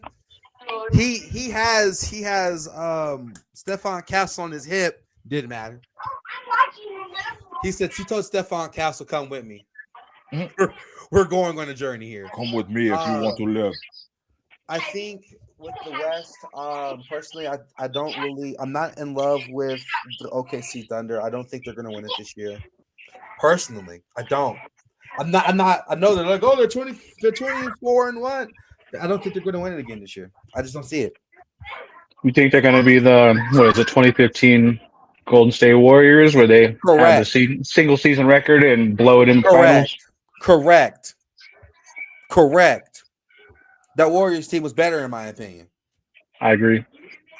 Yeah, I did see Steph Curry's rebuttal to SGA. SGA was like, "Oh, we got the 24-1 record," and then Stephen Curry posted up and was like, "Let's see you at what was it, 73-9 or something like that."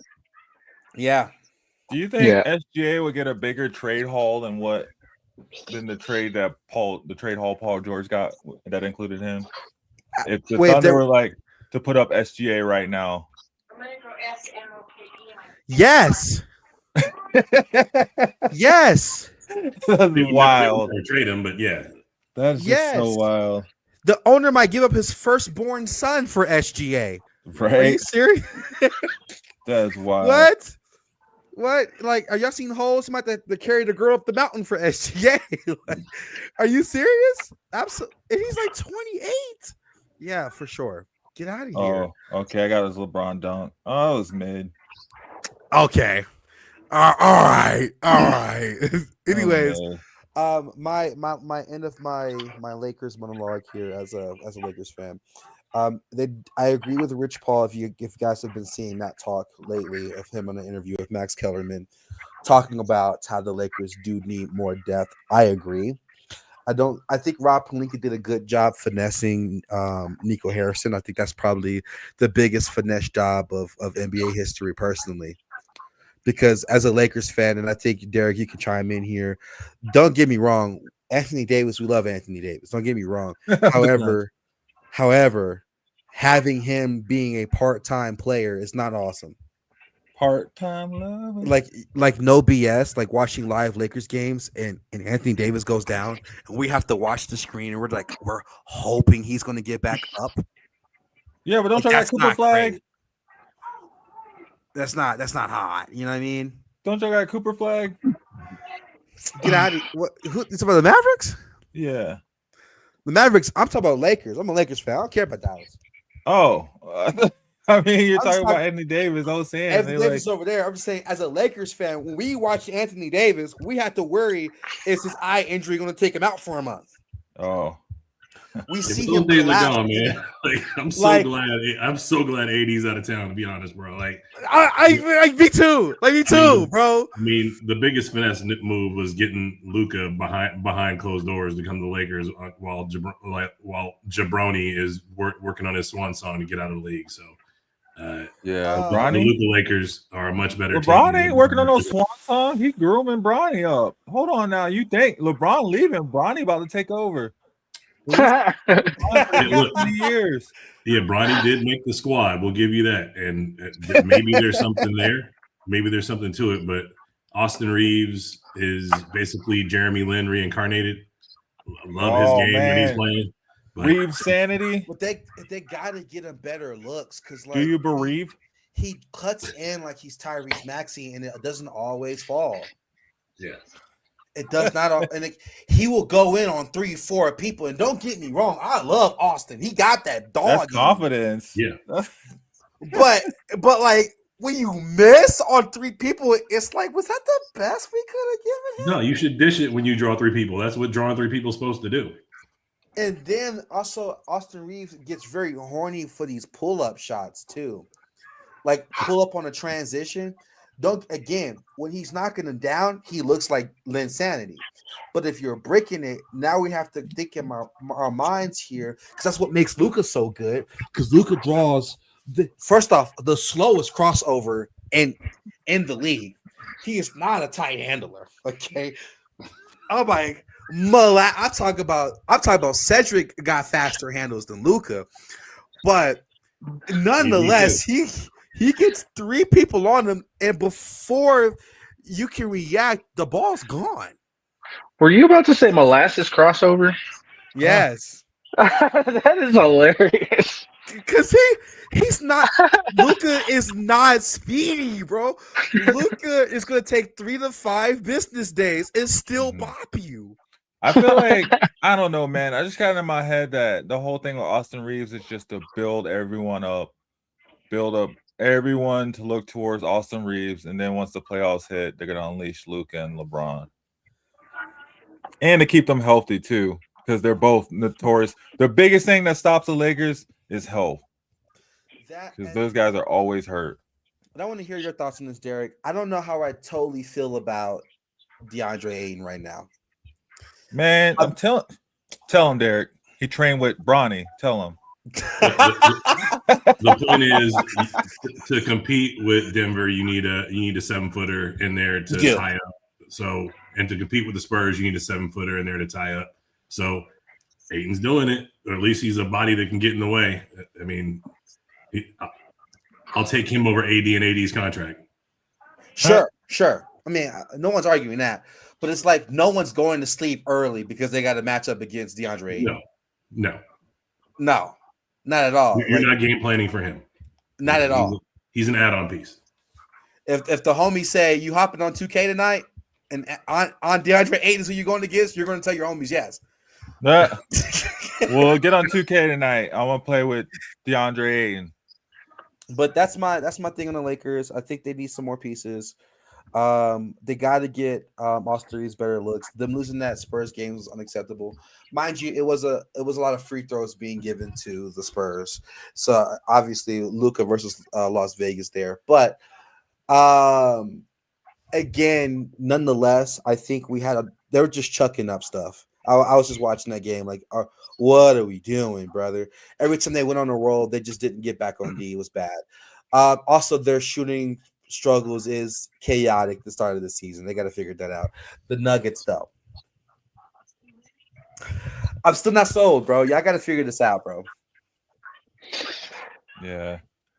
It's random that our away record is better than our home record. It is.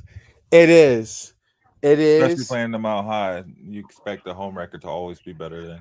I think the Nuggets are in a weird spot because some players are playing better than we thought they were going to, and some players are playing worse than we thought they were going to. Mm-hmm. Like, I for sure thought Cam Johnson was going to be phenomenal. But he's been kind of... He's been mid, but he's adjusting to a new team too, where he doesn't have to play superstar. He's coming from a team where he had to play, hero ball every night. That's true. But continue. No, you're good. I think it's kind of working its way out. I think it's been mostly beneficial because, I mean, when Jamal is playing, when we get playoff Jamal, it's coming in and it's working. And when Jamal just doesn't show up like he did this last game where he gets 11 points in 26 minutes, that's where Cam Johnson's getting 16 points in 33. It's working in a weird way. I think the standout that I'm very happy about is going to be Tim Hardaway Jr. He's really stepping up. He's really playing his role. He's doing decent from the bench, and that's where we needed really that help. And that's where we really fell on our faces last year, was not having that bench help. And Tim Hardaway's holding down that bench better than anybody else outside Valanciunas with his size on defense. Well, let me just throw this out there. Unless you're chasing the 73-9, it's the NBA. Your only goal is to get in and not get into the play-in. So you coast, keep yourself healthy, really get after it after the break. And the beginning of the season is the beginning of the season. The fact that OKC's out to this run is weird because usually teams that do that end up falling back to the pack in every other long season sport like hockey or baseball, but that doesn't traditionally happen in basketball. But I can see that happening, to your point, Reem. So I'm going to reserve judgment until the trade deadline, reserve judgment until the break, and kind of just enjoy that the Lakers are relevant for once and see how it works out at the end of the season. Yeah, keep that in your sack lunch and eat that. Here's the thing. As a sobering LeBron fan, I agree. But I've been a LeBron fan for a while, buddy. Since Larry Hughes and Ogaskis, Zilgauskas, and Delonte West. Okay, gosh, taking it back, like to the Cavs. Back when he had me and my two siblings on the roster, he was just going out, still going to the playoffs. Still at the playoffs. He was putting out ads at the YMCA. Anyways, building schools and stuff. Yes. He was hiring interns to hoop. But back to the Nuggets, I think of everybody in the West, I think the Nuggets are the least pretenders in my opinion because they have the most cohesion. I think with Houston Rockets, yes, but the floor spacing isn't great, and I'm not going to lie to you, their lack of actual point guard play is going to kill them in a playoff series for sure. Weren't you hating absolutely. Were you hating on Van Vliet earlier before the season started? Van Vliet's still not good. Now they need him. You can't have 17 centers and power forwards on the floor at the same time. It helps. It does not help. You're right. I do think they're better with him than without him. I was on a train of who is Fred, to be honest with you. And then now that I see Amin Thompson at point guard for 36 minutes and he's going 1 for 6 from 3, and they're not even pressing up on him in a half court setting. Those Murray numbers right there. It's not great, man. Yeah, we know about that. He's looking like prime Kyle Kuzma. Like, oof. We've seen them days. It's not great. So, anyways, back to the Nuggets. And to speak onto your point, Jamal Murray is either going to be the reason y'all win the chip or lose it. Playoff Murray. We just hope for that every time the playoffs hit. Playoff Murray, that's it. You just better hope you get the Lakers in all 3 of your series, because hopefully we can. If we get the Lakers all 3 of our series, then we have a good chance of winning the championship. Because he turns into like prime MJ, hopefully solely against LeBron. Hopefully OKC, the Spurs, and the Rockets can beat up on each other in the same series and knock each other out, and then they just give us a championship. I don't know. We don't care about the East. Was that you that said this? We're all competing to not be matched up early on against OKC. Pretty much. OKC is going to have the number 1 seed. Right now, it's just how can you position yourself to not play OKC early in the playoffs? Because you want to see OKC in the Western Conference Finals or a championship game. That's it. You want to see them I think we're speaking too soon too. I agree with Derek on this, where like we kind of have to reserve our kind of decision on this, because I mean, yeah, we could assume that OKC is going to be the number 1 seed, but I mean, we're not far off. I mean, you got top 5 in the Western Conference are all fully capable of still holding down their records and just going on any kind of streak that they want, really, honestly. And I mean, the top 5 in the Western Conference, Spurs are number 5 with 7 losses. I mean, that's still holding. Tonight. Yeah. And so, I mean, I really see when you look at the top 5 West and the top 5 East, it's like you see that's something I think we could all agree on, is that the West is still holding down the NBA. Oh, for sure. Yeah. Wemby does come back tonight as well, too. So that definitely, you're right. There's a lot that can change. And then who knows when Fred VanVleet comes back for the Rockets and what they do. And, yeah, I mean, it's true. OKC may not necessarily, have the number 1 seed, but they don't have the hardest schedule throughout the rest of the year either. They have the easiest schedule. They just got their full roster back with Harkenstein coming back last night. So this is probably the first time we're seeing their full roster together the entire season. They already won 24 games without half those guys, with just 2 players. So they are on a tear. Yeah, and running it back, honestly, from last year, put Denver against OKC in a Game 7 series. I'm very confident that Denver's going to take that, no matter what round it's going to be in. And well, hopefully Game 7's here in Denver.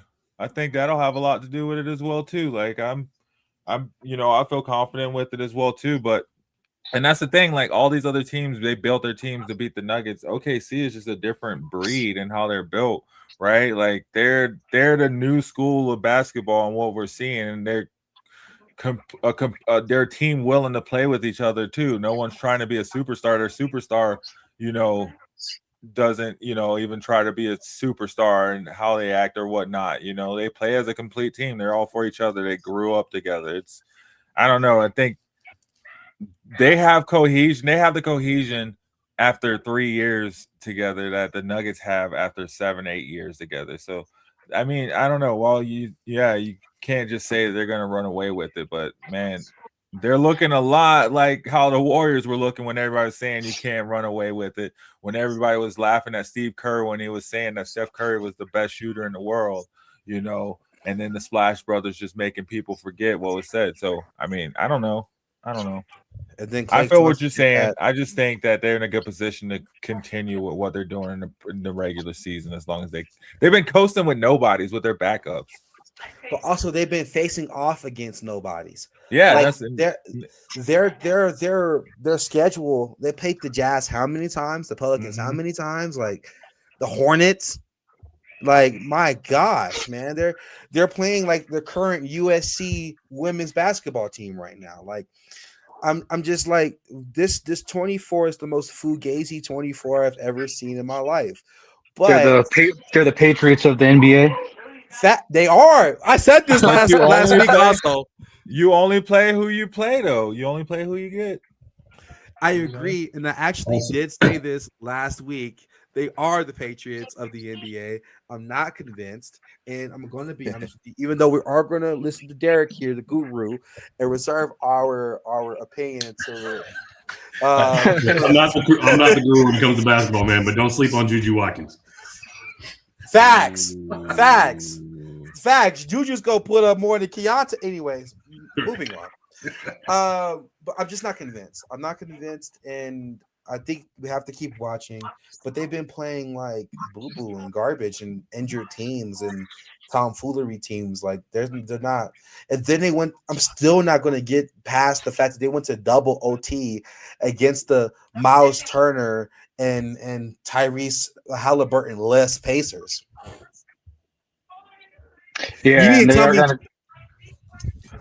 are going to go up against the Spurs, which is good. I think that's going to be a good matchup for them to kind of show where they really stand in terms of competition. Mm-hmm. I don't care about anybody in the East. No one cares about the Pistons. I'm sorry, not to be rude or anything, but like the East hasn't been busting no grapes. You're not afraid of Cade? Man, Cade Cunningham's freaking truth. Cade and beef stew. Hey, he don't need much more. Beef Give stew. him anything else? Give him anything else? They're winning a championship. Might as well hand the championship. And Jalen Duren can't shoot. Ain't moving on. No. Who do you like out of the East? Like New York was supposed to be the answer. New York was supposed to be the answer.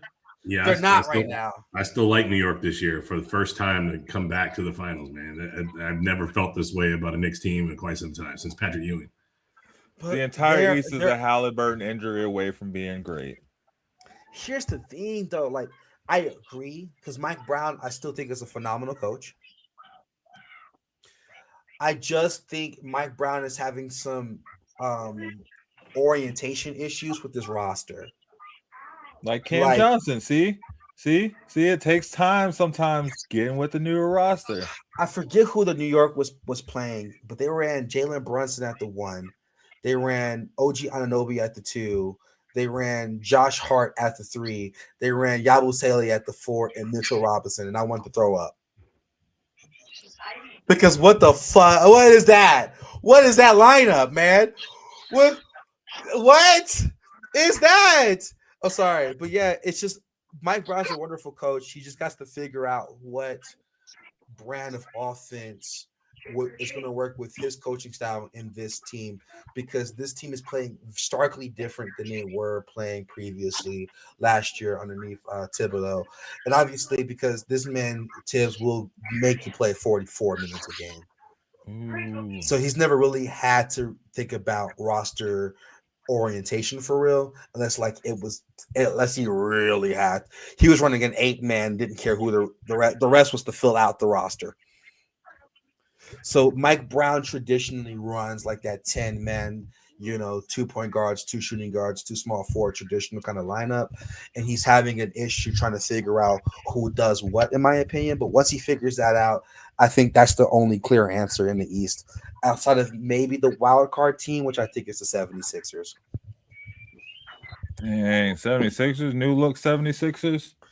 They're playing far better than we thought they were going to play. They're about 500. No one thought the 76ers was going to come out with Tyrese Maxey scoring 40 on your favorite team.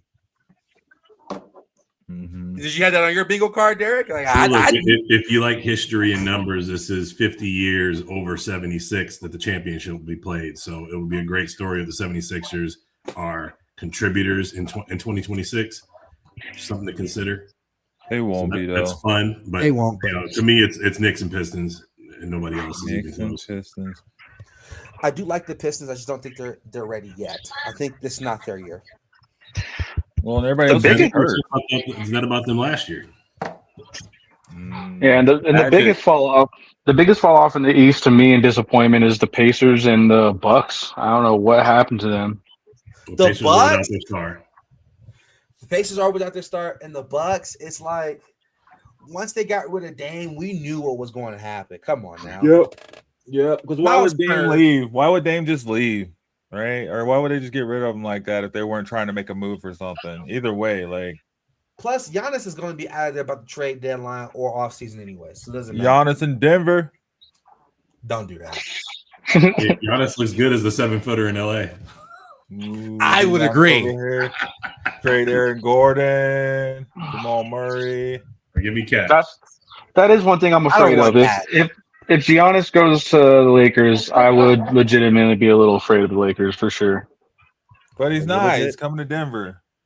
You gotta manifest stuff sometimes.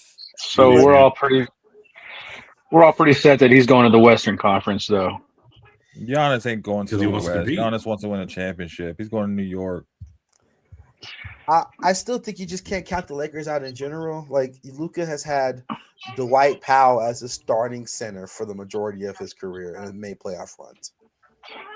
And if what you say is true, Jim, like New York's going to have to give up the house. I mean, if he ends up with the Knicks.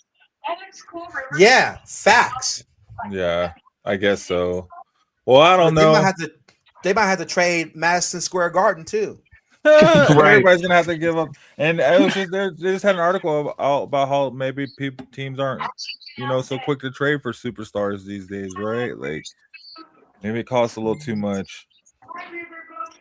Like if they're trying to get Giannis, like they're gonna have to throw a bunch in there. Spike Lee while we're at it. Staten Island. Here, take this island. Yeah. like 2 of the boroughs, bro. Like yeah, so I don't know. I think the only way Giannis ends up in LA or New York is if he specifically asks. Where so we got the Lakers. I would love for him, man. God, you don't even know what the Nuggets team would look like with Joker and Giannis. I would love to see that. I would love to see that. I think the one that mix it up that I think I could see him going to realistically, and I see him in that jersey already, is the Spurs. Is Dallas? Spurs? They can't give up on Harper. Yeah, they got the assets in the picks. Yeah, the Spurs. Yeah, or Dallas. Never Dallas. What? The Spurs. Yeah, flag for him straight up. Cooper Flag for no, he'd have to play with Flag. I guess he couldn't because they play the same position. The Spurs, I think that him and Wemby play the same position. So what? He plays small forward. He plays small ball. Ooh. No, put Giannis as your small forward and Wemby as your power forward. Yeah. Honestly, just put Giannis at point. Put Giannis at point or Wemby at point. Giannis, bro. But Giannis. Jason Kidd did it. Why can't we do it now? Because you see what happened. You see how quick they moved flag back away from point. Just look at him now, dominate. It's like if you look at the beginning of the season and then you look at the past few games, it's like night and day, like with Cooper Correct. Flag, just from the position.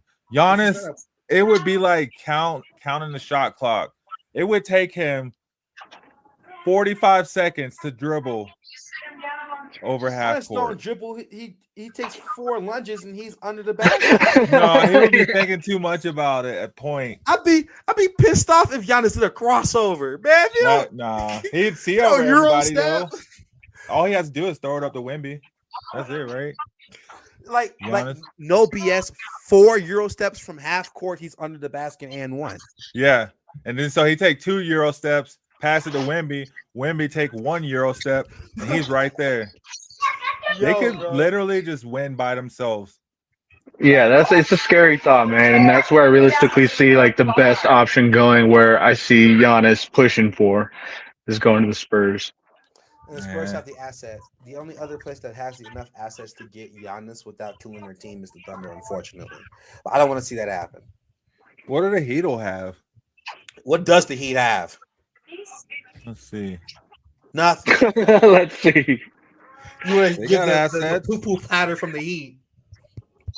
They got picks, don't they? From their Jimmy Butler pick. They're like, we'll give you Let's the other trade. Jokic. We'll give you Jaime Jaquez. You get Jovic. It's Yeah, not the same, no. but different. No. Bro said if you squint at his name, They got Bam. They could trade Bam. But I They're want not to see trading Bam Bam. with Giannis, though. See, that's the thing. I'd like to see Bam. they'll team have up to with give Giannis. Kelly Ware, Jaime Jaquez. What about the Jovic, Magic? Have hella picks. Orlando Magic. No, They got a good young core. they do, but you got to split that core up to get Giannis. Yeah, that's what I'm saying. They could split it up and keep Powell. But Paolo and Giannis is a floor spacing nightmare, bro. Yeah. But it's just miss Twin Towers, man. Just bring the Twin Towers back. That's all I want to see. Honestly, man, you're better off saying the Nuggets because at least Jokic with Giannis is nothing but if you gave Aaron Gordon the red mushroom from Mario. Yeah.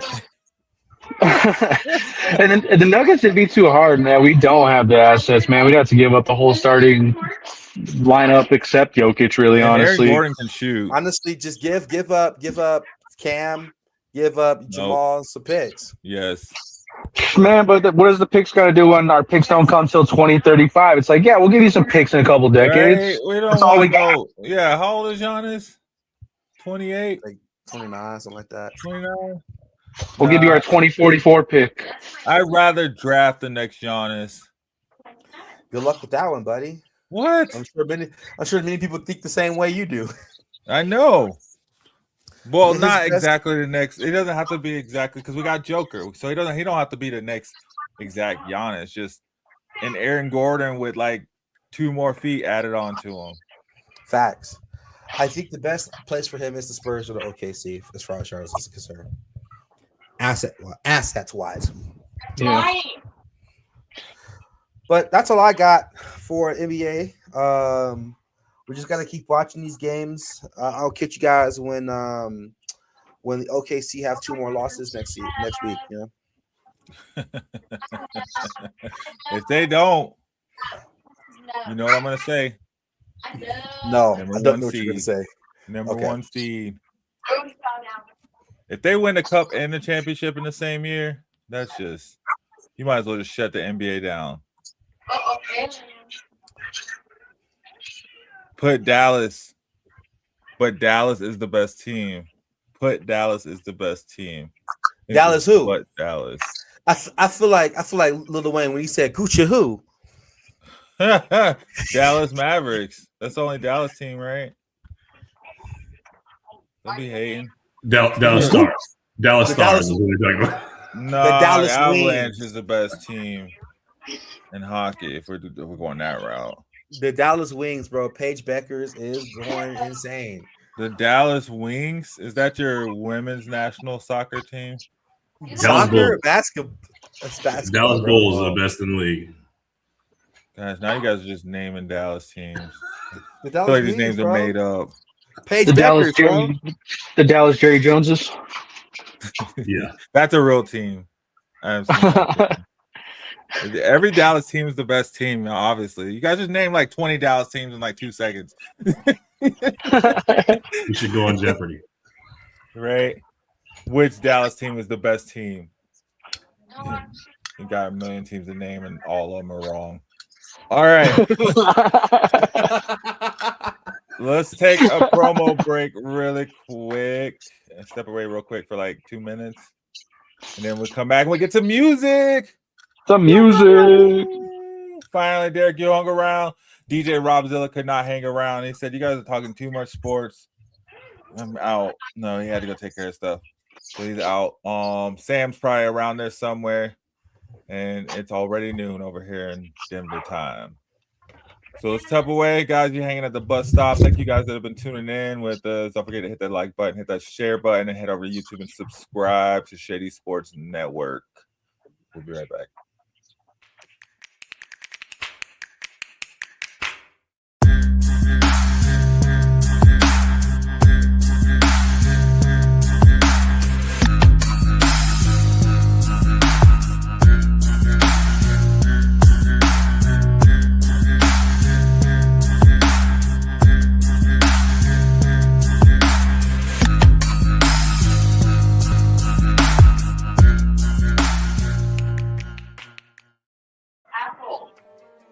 Cool McCain. You thought you wanted Gunther against Chad Gable, but you didn't. And I'm going to tell you why. Chad Gable would take everything that Gunther's done and bury it. The Playmaker. It was on site. AJ Styles walked out there, seen LA like, oh, okay, then we LA Knight hopped out the car, let's go. Break down everything in TNA, AEW, and all of the WWE programming. Join these two kings, monarchs of wrestling, live every Monday at 6:30 p.m. Eastern, 5:30 p.m. Central on the Play Caller Sports Talk YouTube channel. My name is Anton Popoff, and this is my 6th year of college football. Training during the hottest times of the day is a recipe for muscle cramps, which is why electrolytes are so important. Hydration is crucial for my performance. Dragon Salt eliminates muscle cramps and boosts your overall energy level. Whether it's a weight room or field session, I fuel up with Dragon Salt beforehand. It's been a game changer for me, and it'll be a game changer for you.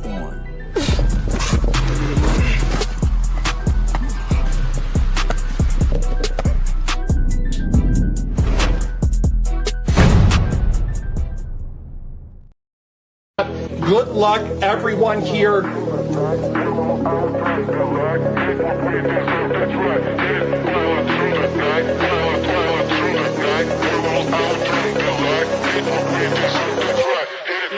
Oh my Lord, who is this? Joe Burrow! Joe Burrow! AFC North smoked it right here, baby. Fanatics, authenticated Joe Burrow on the speed, incredible hit, going to Alpha Wolf. Congratulations, Alpha. Yes, sir. Gosh. Yo. Hey, so got to the music. We got new music Friday. I did not get the graphic up, but that's okay. That's why we got Static to go over it. We got Static here for Static Stamp to go over it. But we also got Derek's song. My dude, thanks for hanging in with us throughout this. I didn't know it would go on that long, but it's been fun. This has been a really good episode. Well, it's my fault, so you're good. Hey, man, we fill the bus up with gas before each episode, and we're ready to go. So we got gas tanks in the back as well too. We'll keep it moving as long as we need to. But anyway, we got the song you made, the promo track you made for your league. Looking forward to listening to it for sure. You already got it loaded up backstage, which is awesome. Thanks for being on top of it.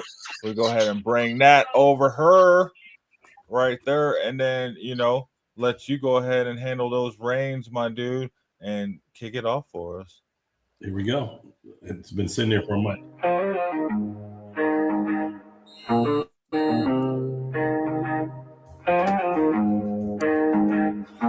A7FL, no helmets, just skill. Run the ball, make a play, sheer power and will. All heart, mad hustle, gritty with the grind. You think it's just a game, you get left behind. With gladiators, innovators, straight game changers on the field. With the warriors, the danger rangers. No pads, no helmets, up for the challenge. A7FL, talent and balance. A7FL, what's the attraction? No pads, no helmets, all action. Gladiators, innovators, straight game changers on the field. With the warriors, the danger rangers. We're the titans, fighters, the game's highlight. A7, no helmet, all you see is the fight. We're the ones who broke the mold. Now we redefining hard hits, still legit, still protect the mind. We're taking hits, taking this to every new height. Playing A7 with the heart in the fight.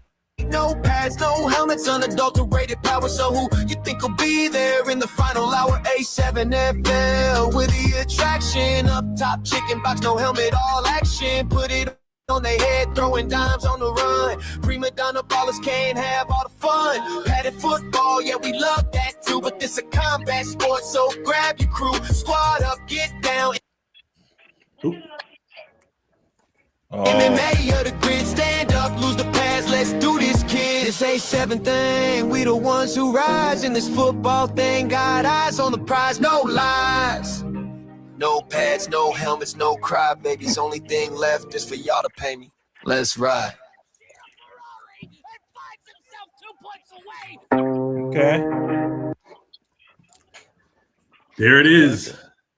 That was clean. I thought it was a good track, man. Are you guys gonna use that? You gonna use it for your promo? What your thoughts? We're definitely gonna use it for the other side of the ball, which is our podcast promo. The league says that they're likely going to use it for feature sets. We have our own theme song already that has been being used for the last 6 years, so they're going to keep that as well, but start to blend this in. We're probably going to take the music bed from this and have it be the background for the podcast as well. So a lot of things we're trying to do with this thing for now. If I heard you guys talking that there's some other folks that might want to take an opportunity like this to come up with their own, we invite that. You don't have to use these words. They're just the words I came up with because it fits well. It describes what we do. Hopefully it's catchy enough for people actually listening to what's happening. And I think today we put some guys on some NFL that didn't know that we were no pads, no helmets, tackle football, and that's the whole goal. Yeah, man, and especially, bro, I love it because there's so many leagues out there, and we just want to bring, especially like if you're musically inclined, come on the show. But if you got this league, we want to hear more about it. And like you said, there was a lot of people out there that didn't know there was a no pads, league out there. That's a full tackle league that they can go participate in. And I love the fact that there are these multiple opportunities, for athletes. If you want to play sports, there's a chance for you to play it for sure.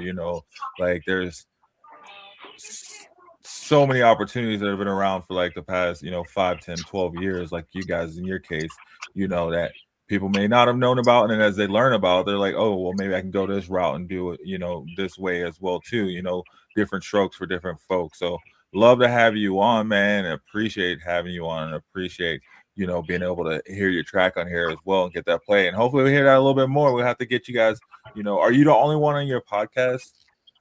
No, so I'm not actually even on the podcast regularly. I come in as a special guest from time to time. We got 3 guys, Corey Hammond, who's a quarterback out of the East and one of our broadcasters for Game of the Week of the A7FL. We got Dub Alvarez and Chris Vera, who are the guys who call the games out of Vegas.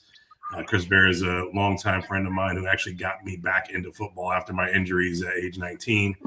Standout wide receiver for us and all the teams I played on. We rock together every year. And then Dub is a guy I actually just found by putting the ad out. He's a sports savant, fancies himself 2025 Howard Cosell type guy. Really good dude. And so they run that podcast, and I come in and contribute from time to time and give them some stories to bring up. And they bring me on for interviews to find out what's going on with the league. But it's a weekly show. Every week at 5:30 Pacific. We're hit episode 163 last week. So going strong, rarely miss. We take off for the holidays from time to time, but outside of that, we don't miss going. Same. That's how we roll over here too, man. We don't even take off for the holidays. No, I'm just saying we take off for the holidays. We definitely took off Thanksgiving. That's how it was, man. Me and Statik, right? Met him back in the day. I was like, I need money. He was like, shoot, me too. You know what I'm saying? We've been rocking ever since, right? Yep, pretty much, man. Pretty much. Same thing. But no, yeah, much love to have you on. Always welcome back as a special guest or just as a host, co-host. If I can take a minute, at the start of this thing, you mentioned getting a team in Denver. I just want to throw it out there. If you can have a team in Denver for $10K that takes care of your registration and uniforms for the season, you got to get your own home field. We provide the referees. We provide the stats. We provide you'll have to provide your own cameras and setup. We give you a streaming platform because every one of our games we stream. We have film. We have highlights off of every single thing we do. And that's the whole goal of A7, to be the best, technically sound, best broadcast production of all the semi-pro and up to UFL things. No one does it as good as we do. So we're very proud about that. But probably the lowest cost of entry for a team. And if you live in a city that has A7 in it now, it's only $175 with a uniform per person to join, cheaper than any other semi-pro around the country. Not that we consider ourselves semi-pro, but because it is pay to play for some guys, there are guys who get paid, and there's teams that have full sponsors, they pay their guys. But if you are putting a team together, $175 per person, a minimum of 14 guys, and you have a team, if you're in an A7 city, if you're outside of an A7 city, it's $10K because we got to work out all the travel and trademarks and all that stuff. Sure. Yeah, man, you guys hear it? Hey, any investors out there, come hit me up. Let's get this team going. Hit me, Sam, Statik, Reem, all of us up. Let's start it up for sure. We'll get a Shady Sports Network team and come through dominating, man. Or 40 guys with $250 a piece that'll do the same thing. You don't have, you can micro invest and don't have to macro. Man, I wish I had 40 friends. you need 40 people. I got 2 guys dedicated enough come hang out with me Saturday morning, so I think we're on track to it. We're on track for it. But no, that's a good thing to keep in mind. Where can people find you guys at? So we're at a7fl.com. Okay. I'm putting a link in the chat. Nice. Cool. It didn't post. Anyway, I guess they don't like links. So a7fl.com is the way to go. At A7FL is the call tag for most all of them, except for Instagram, which is, I believe, Go A7FL. But easy to find. You just Google search A7FL and it comes up everywhere. And the best thing about what we got going on this season is all players and teams get their own NIL page to fundraise for themselves and generate income for themselves through the league. So they don't have to worry about, hey, let me collect this money. It's a defined spot where the money flows to the league, so everybody knows that it's going to the right spot. It's a good thing. So you can share your links out to get sponsorships as a player or a team all through the league to make your life easy to raise that funds to pay for your registration or to get income. So working out well. Nice. There we go. Love to hear it. Love to hear it. Well, thank you for being here, and thank you for, expanding our knowledge on that A7FL for sure. Love to hear about it. And look, when does your season start? When is your season starting next year? March 15th, every Sunday except for holiday weekends, and ends on the 28th of June with our championship here in Las Vegas. We take off Father's Day, Mother's Day, Easter, Memorial Day weekends. So, but every other Sunday we have games. Awesome. Love to hear it. You guys got any questions for Derek there? Come on, Reem. You know you want to ask something. Now you killed it. I don't know.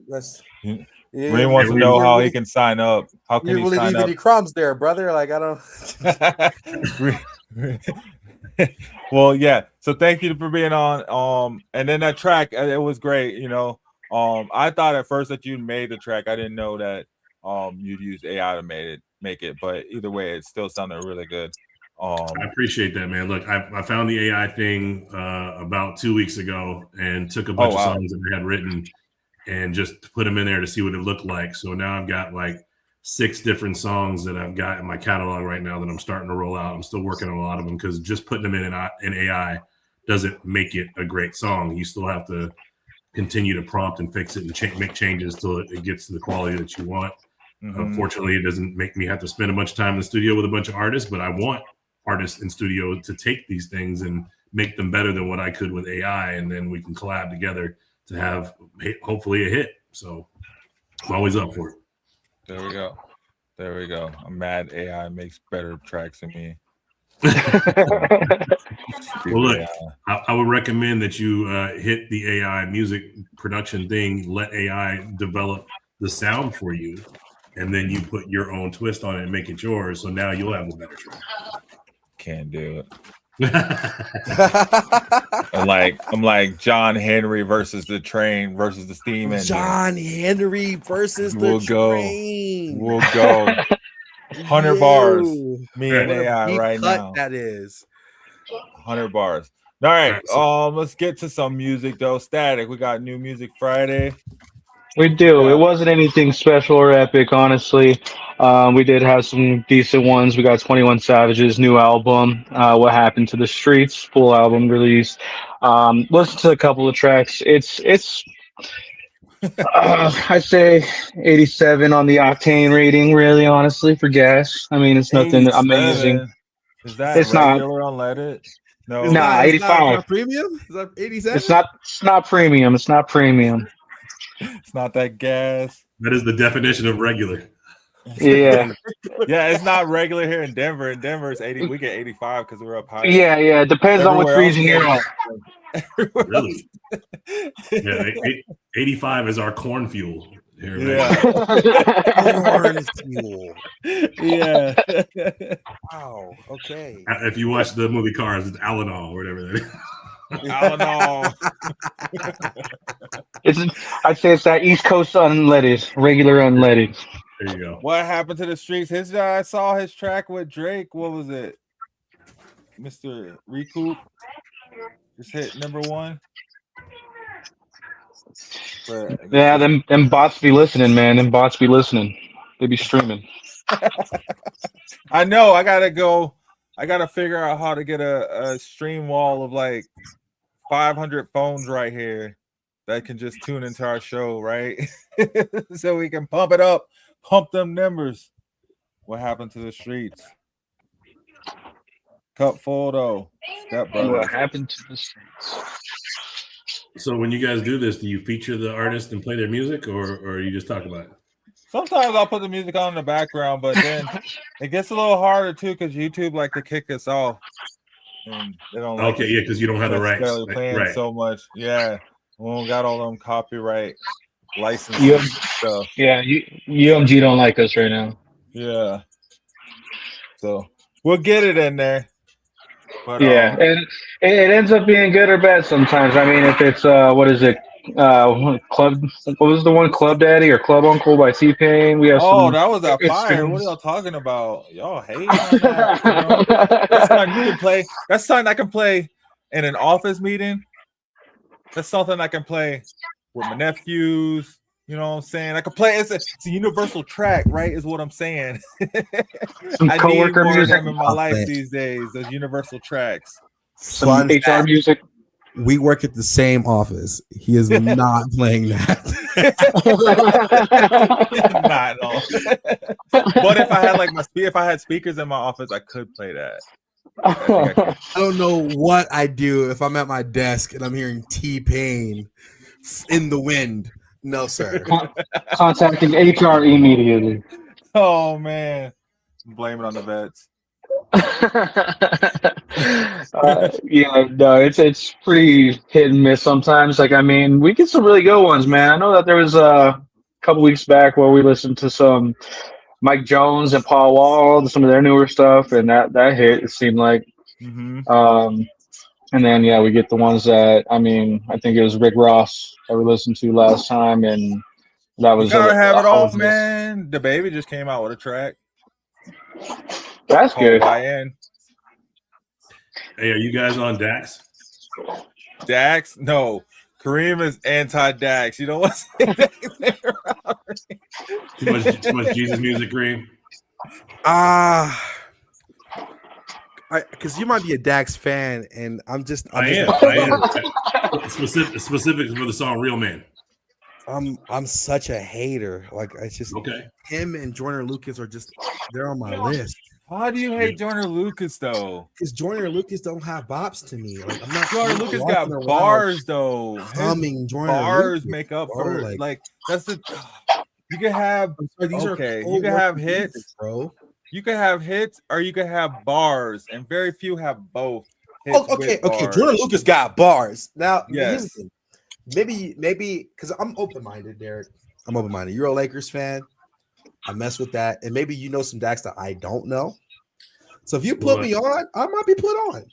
Look, so somebody put me onto the song "Real Man" by Dax, and it's the realest lyrics I've ever heard as a married man or a man that's in a committed relationship. And it's beautiful. It's tough. What about tenderism? Hard to listen to. It'll bring a tear to your eye. It's that kind of good, man. So I recommend definitely checking that one out specifically. I'm not into the rest of his entire catalog. Some of the stuff is hot because he's a speed rapper, and I enjoy that when you can understand what people are saying. So that's fun. But the Real Man thing is kind of a slow down. Is Real Man the one that he did the music video with everybody? Oh, I don't know. He had like a bunch of people like been in their clips of the music video and like cut them all together. I think so. I don't think so. Isn't he an independent artist? Dax? Yeah.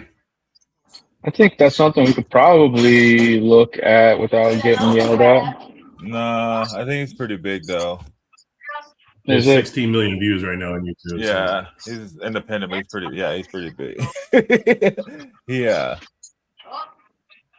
Yeah, I'll put the link in our other chat so you guys. I think didn't we play that? We played one Dax song, but yeah, we played. This song is out. I don't know. I think was a year. Yeah, this song's a year old, man. So that's what put me on him in the first place, and I've kind of just listened to stuff casually since then. He's got a song with Hootie that's pretty good too. It's almost the exact same concept as Real Man, so I was a little turned off by that part. But well, let's play Real Man if everybody wants to put a tearjerker on early in the morning. Get her going, then, my friend. I dropped it. I dropped it in our fantasy football chat if you want to play. Which I'm sad about fantasy football, man, because I don't know if you know, but I'm ball hogs, Derek. So it was me and you in the championship last year. Dope. I did not know that. Look, yeah, he beat you last year. I got to win this week just to make it in. So we'll he ain't making the playoffs this year. I got last pick, so I ain't going anywhere.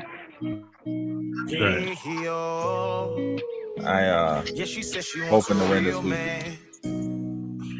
One who opens up the door, holds your hand and still smiles when you Is it a country song?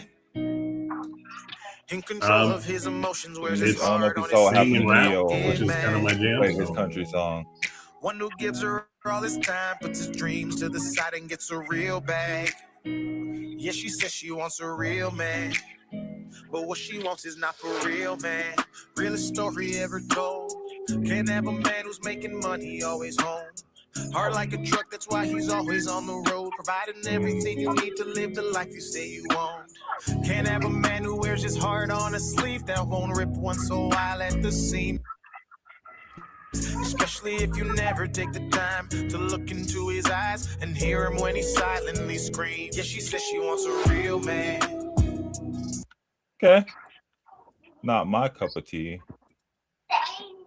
but I feel like I'd listen to it. Or if it came on and be like, yeah, look, for me, just check out the lyrics. Gotta listen to it for real and give it a go. And if it's not for you, it's not for you. But it's as a husband, it's. Oh no, I don't doubt the lyrics are legit and super wholesome for sure.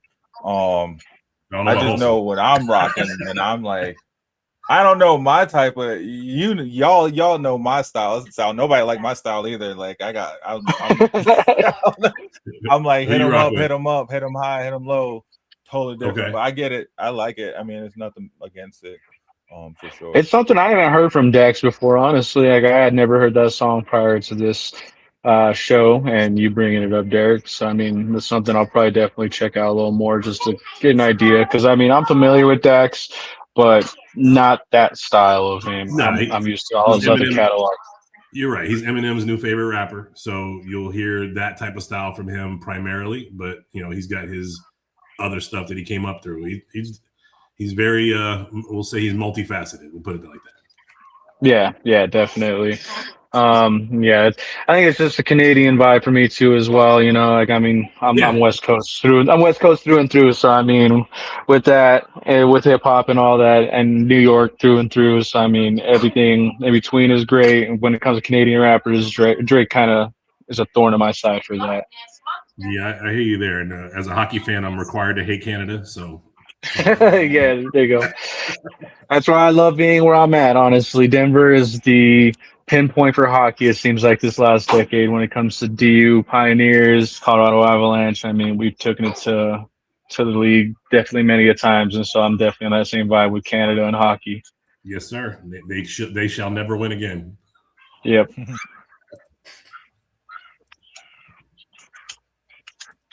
What else we got? Sorry, we got Reem. some more music. There's Static. Reem, you got any music that you? Yeah, what you got, man? What you listening to? Nothing impactful, man. I'm not gonna lie. Like, you don't have a motivational song? I actually just got a really good book. Like, no, if anything motivational would just be considered gospel music for me. Like, I used to, some Kirk Franklin. Gospel. I was thinking more like Fred Hammond or like kind of deeper than Kirk, Hezekiah, stuff like that. But yeah. If I'm looking for motivation, I'm gonna dive deep in, and we're going to like break every chain, like, or something about the name Jesus. Like, we're gonna go super deep into that realm if I'm listening to motivational music. But as far as anything new in the rotation that I like, no, not at all. I've been listening to the same stuff. I tried to, venture out with some new stuff, but it's just we're not in the same time period as we were before. Like 2016 to like 2020, it was new hot stuff every like time you turned your head. Now it's like I've been disappointed a bunch. The JID album was good though. That's not new, but it's newer.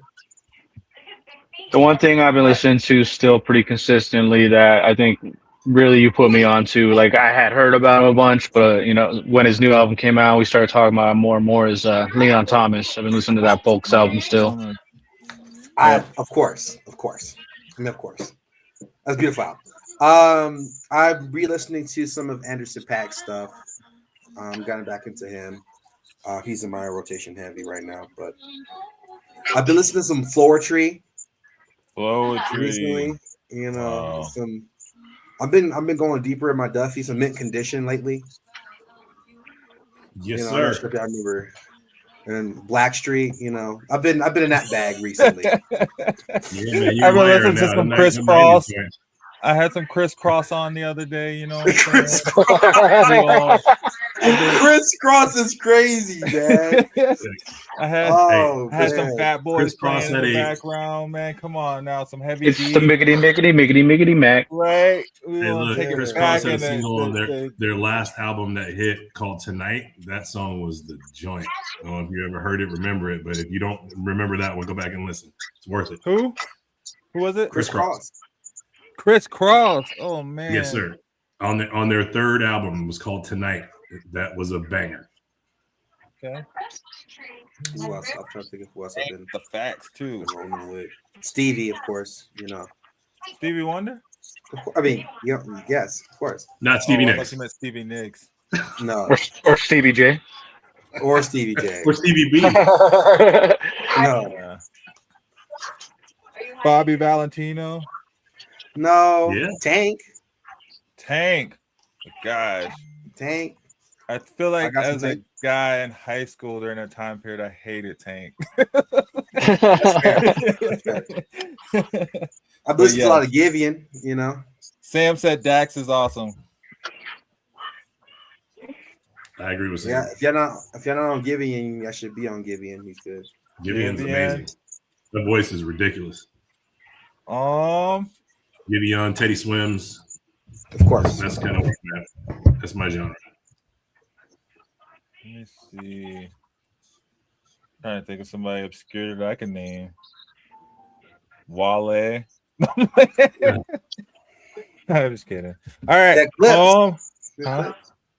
The Clips. The Clips make my favorite song ever, man. You own one. There you go. Clips, man. They just got number 2 album of 2025. For real? I might catch some flack for this, but I'm really not while we're in that realm of rap, I'm not a big Freddie Gibbs fan, bro. Well, I mean, obviously you're not alone, or else you'd be talking, right? Just saying, bro. Yo, this is my whole.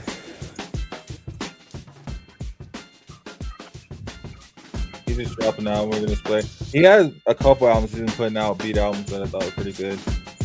But it's like super hip hop stuff for you hip hop heads. You want to sit out there and name hip hop people. Hey fellas, I got a jam. Baby's going down the room next to me. This will be too loud for him, so I'm gonna jump. I appreciate you guys having me on. Good work. Man. We'll be rocking with the bus stop on Saturdays moving forward, at least listening in. So appreciate you guys having me on and putting me on this thing. Appreciate you being on. Appreciate you, man. All right, y'all. Thanks for everything. Y'all have a good night. Yes, you too, man. In here. See, something like this is fire. I could see like Tyler Creator going over on something like this. I've been in all along. I've been along. Tyler Creator dropped super like metaphysical stuff on there. But yeah, I guess there hasn't really been a whole lot to come out lately. Yeah. No, the only other like one that I actually took a good listen to was Nas and DJ Premier's new album, Light Years. Okay. How was that? It's pretty good, honestly. You know, it's Nas, so I mean, he comes with the lyrical flow. He still has it. He's proven he still has it. The production, the beats, they're all there. It's just a matter of, I don't think that there's like one singular like radio hit that's gonna make that album blow up at all. It's definitely like for the streets. For the streets. But it seems like it's kind of the move that like it seems like most of New York has been going with any like New York artists, is they're kind of just doing music for the streets. They're not necessarily doing it for radio play or views or streams or anything like that. Where do you rank it at on your scale of? I put it at gas. I put it at that 91 octane. 91 octane. 93 everywhere. What about this French Montana and Max B? I seen that. It's interesting to see Max B get out and put something out so quick. Yeah. I know he dropped the album quicker than BG did. I don't even think Right. BG still ain't dropping an album. He got all these mistakes. Right. Nah. Rio the young OG. Long live Drakeo the ruler. Yeah, which I've never heard that person. I don't know. Let's see what Rio the young OG sounds like. Kareem, you heard of Rio the young OG? Absolutely not. Who? I don't think any. Let me see. He looks like a mixture of Big X the Plug and Seal. Let's just shuffle it. Dr. Doolittle. He's from Flint, Michigan, though.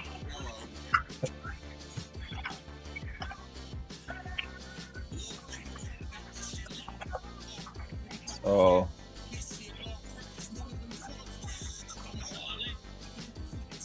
Yeah. Got a lot of aggression. Shy Glizzy. Who's that other rapper that came out of Flint, Michigan? Shy Glizzy, when he got his chain stolen, I was in high school, and one of my homeboys was cool with the gang that stole it. I got to see his chain. That's funny. That's funny you bring that story up because his album is called "I Was Actually Being Humble." He was. They didn't steal it. He was being humble. Sure. But yeah, they snatched that shit. I took some pictures on my old phone. But yeah, man, I have pictures of me on the internet somewhere floating with me with a chain on. But for the Didn't they purpose, make a YouTube video on that and everything? yeah, DJ Academics that's when he was prime. Yeah. We Too Hard, Flight Risk. BEO, Little Kenny. These people and their names. Yeah, New Music Friday has been kind of weak lately. Yeah, definitely. Like even digging deep into like releases and all that. There's not a whole lot even coming out in like the underground world, honestly. It's just kind of slow season. Everybody's hibernating. There's been a lot of concert movement and concert like show announcements and all that. Ice Cube announced his 420 show for Red Rocks. Ice Cube 420 at Red Rocks. Ice Cube 420 at Red Rocks. Sure. Sure. It was a good day. Yeah. And I can't remember who even opens up for him. There's a decent couple of openers for him with it. It's Conway the Machine dropped an album. I mean, that would alone make me go, honestly. One of his openers is going to be Big Boy of Outkast. Oh, nice. Wait, Big Boy of Outkast or Big Boy and Outkast? Big Boy of Outkast. Oh. Yeah. I go see Big Boy. I thought you said Outkast. Yeah, no, I mean, to see Andre 3000, I mean, that would be the headliners right there. I mean, even over Ice Cube, it'd be Ice Cube opening up for Outkast, if that was the case. Yeah. I mean, I'd go see Ice Cube, but I feel like he'd just be doing all his new songs. Right, which, I mean, we would listen to those, and I mean, it's nothing captivating. Yeah. I mean, if he brought out the whole West Coast with him, and he had Warren G and Mac 10, and that would make it interesting for sure. But to have Atlanta open up for him, and it's just Ice Cube, seems like it's. I've been to a Just Ice Cube show. It's all right. It's fun. It's good times. He plays the hits definitely, but it's nothing that I'm just like, oh man, I gotta go see that again. John Batiste dropped an album. I like John Batiste. John Batiste is my motivational music. Bro, I swear you just be throwing quotes up, bro. What? I swear. We have to. I'm going to do this one of these days, bro. I'm going to just start writing down the Cedric quotes for the pod, bro. Right. John Batiste is going to be the game of the week. Yes, bro. The Game dropped an album, Gangsta Grills. And I'm going to bring them up randomly. The quotes. Famous quotes of Cedric. Right. Put it on soundboard. Who wasn't blessings to you from the Destin Florida. Oh, nice. Thank you. Likewise. Shout out to DT Hope -23. Oh, and they hit the like and subscribe. Hey, big shout out. Big shout out. Big shout out. Appreciate you, man. But yeah, nah, bro. Who'd you say if they weren't injured, it'd be Saquon Barkley? J.K. Dobbins. You saw him. Okay. You saw him. He was already in the top 5 when he was healthy. Come on. You saw what he was doing when he was healthy. You can't even deny that. Dobbins is Saquon Barkley if he was never injured. Yeah, Saquon Barkley ain't even Saquon Barkley. And he didn't even get injured. Right? What his problem was though is he made the Madden cover. What had happened was Saquon. Yeah, but he made it backwards though. It wasn't even like he was on there facing everybody. He was backwards. So he thought that would save him. Don't save him. She don't want to be saved. Try to do like some reverse psychology on Madden curse. If you can't see my eyes and my eyes don't see your face when you look at the cover of the game and you pick the cover up and you buy the game and don't see me, do I still get hurt? Write that down, Reem. That goes in the quote section. Who knows? I'm writing it down right now. All right. What else we got, man? I'm hungry. Me too. Man, there really isn't much more. There's a list, but I mean, the list is just, I mean, I'll read through it. We got B.O. Lil Kenny with B.O. Status 3. We got Shy Glizzy. I Was Actually Being Humble album. We got Jay Huss, Half Clip. If anybody, Half clip, half watching clip. this, if anybody that's watching this actually knows any of these guys, feel free to comment and chime in on how you feel about them. But I mean, I gotta listen to them to actually understand like who these people even are really. I'm Pooh not even gonna lie. Shiesty. I'm never gonna listen to him. Yeah. I will not front right now and tell you guys that I'm gonna listen to him because I won't. I'm just joking. I will listen to I was trying to listen to I listened to the French Montana and Max B. I started it. It has a pretty nice beat It's just to it. I'm not gonna lie, bro. We've been passing. We have not been gassing, bro, on this channel, bro. Like I'm not gonna lie, it's been a lot we of gotta passing get some going on. gas up, man. We need some gas up. Like we're looking like prime Chris Paul where we're passing right now, bro. Oh gosh, you just gonna drop out overnight. Like I never felt, when Kendrick said we passing the by from John Stockton, like we're really John Stockton. All right, well, the baby YN. That's You're not gas. speaking to me, bro. No, that's not. You're a touching my YN. skin. I mean, I was in my past. I grew up now. I got a degree. I got a degree. Well, what's in gas? shit. Tell us what's gas, Kareem. I don't know. None of what we've been talking about. I haven't been finding There's gas nothing either. right now. There's no gas. It's new. There's no new gas. You got to travel to the next town to find some new gas. You know, make new it. song, new-ish. Jordan Ward. You guys listen to Jordan Ward? No. All right, look up Jordan Ward. There's a song called "Smoking Partner." It's a vibey song. There's no like hard bars in there. Like it's a cool song. Let's see. It's Midwest. Some St. Louis Midwest soul. Yeah, is he talking about robbing? No, shooting? he's talking about smoking. Smoking. I don't smoke, but I'm None of us smoke. Of course not. Drugs are bad, okay? He looks like Jaden Smith. He does look like Jaden Smith. Yeah. Oh man, now I can't unsee it. He looked like this dude off this TV show I watched.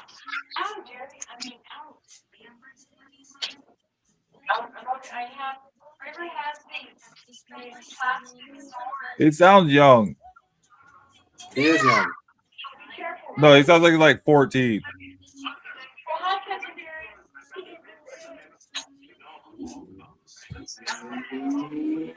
Or I got another one for you guys.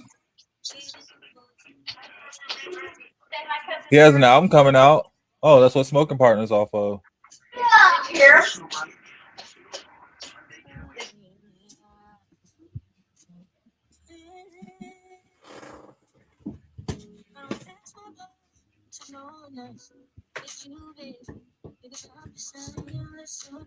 Get ready.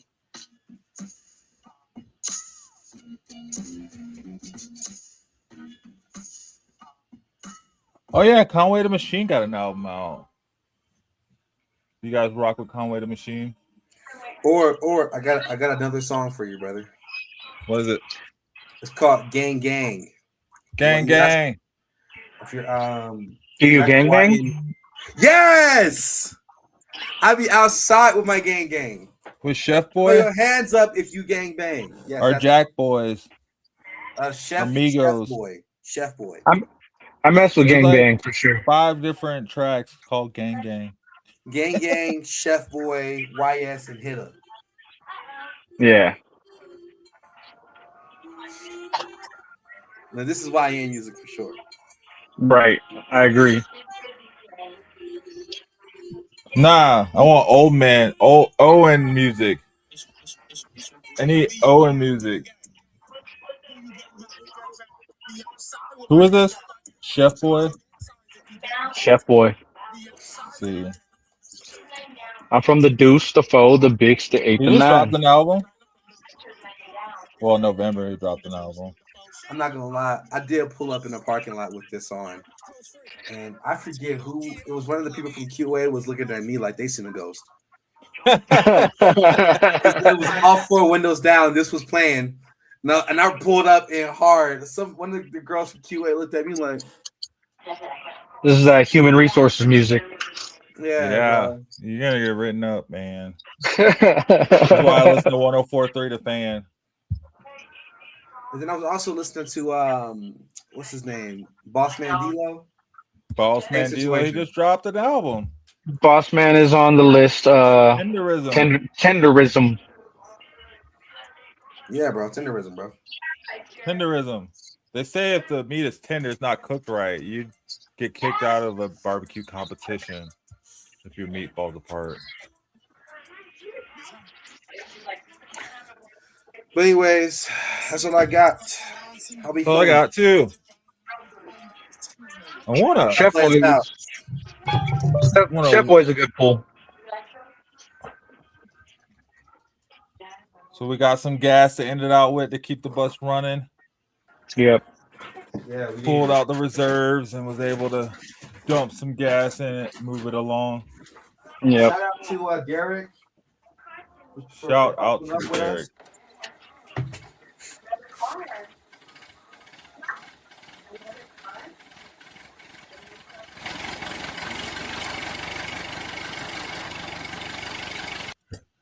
Yes. Shout out to Derek. Come back on whenever, man. Especially to talk some football. God bless. I think that was the longest football segment we've had in a while. I like it. Yeah, man. Man's an analyst for real, bro. Yeah. No, I don't know. Some of those picks though were suspect. Some of your picks, oh, okay. Like, dude, you have like the most suspect picker on the planet, though. Who? You. Oh, just because I picked a tie for the Chargers Chiefs game doesn't mean it's suspect. And the Titans, like 2 out of the 14 weeks, I almost you haven't picked them. I know you almost did. It was a hard one. It was hard to pick the 49ers. I don't believe in the 49ers, but I believe in them to win. I mean, you also picked the Pats, but so did Reem. So yeah, exactly. If it's gonna snow, man, the Bills are taking that game. No, they're not. You see, Josh Allen has run over 500 yards in the past 2 games. That dude's tired. He's tired. And it's the first round of the playoffs for fantasy football. You know he about to let somebody down. Somebody's depending on it big time. Josh Allen's going to win me this week. And he's like, hold my beer. Let me show you something. So, I don't know. I just hope that he doesn't do good. I think that's what it is. And then we got the Broncos pack. We all got Broncos except for Reem. Reem has the pack going 34-28. I got 19-10 Broncos. You got 42-10 Broncos. Hatred. That's just hatred from Reem. That's all it is. He knows where his heart lies. He knows what's up. I'm doing it right now, mate. Right now. I need him to keep picking the Broncos because every time. I need him to keep picking the other teams because every time he picks the other teams, Broncos win it out. Yeah, but whenever he picks the Broncos, they win it out too. Either way it goes, they just win it out. They're 11-2. The Broncos last week. Very rare. Mm-hmm. Very rare Broncos W. What's their home record right now this year? Broncos? Have they only lost one at home? I don't think we've lost at home.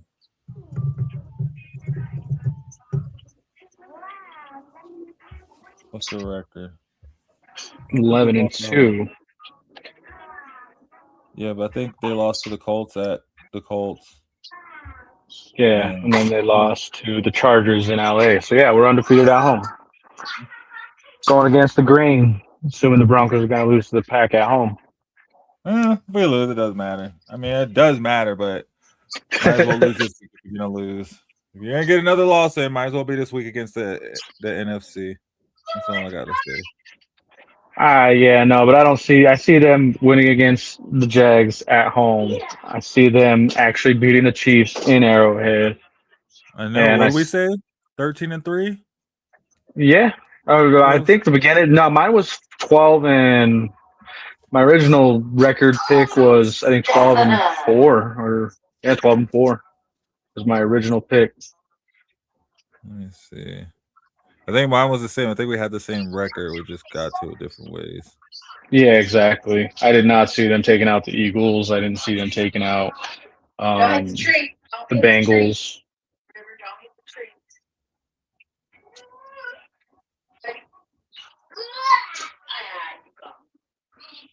Dang. Well, shoot, guys. Almost 3.5 hours. Good show. Good Definitely. Time hanging at the bus stop. Thank you guys for kicking it with me. We're pulling up to the last stop. Yeah, man. Winding it down. Always a pleasure. Those of you still tuning in with us, head to our description.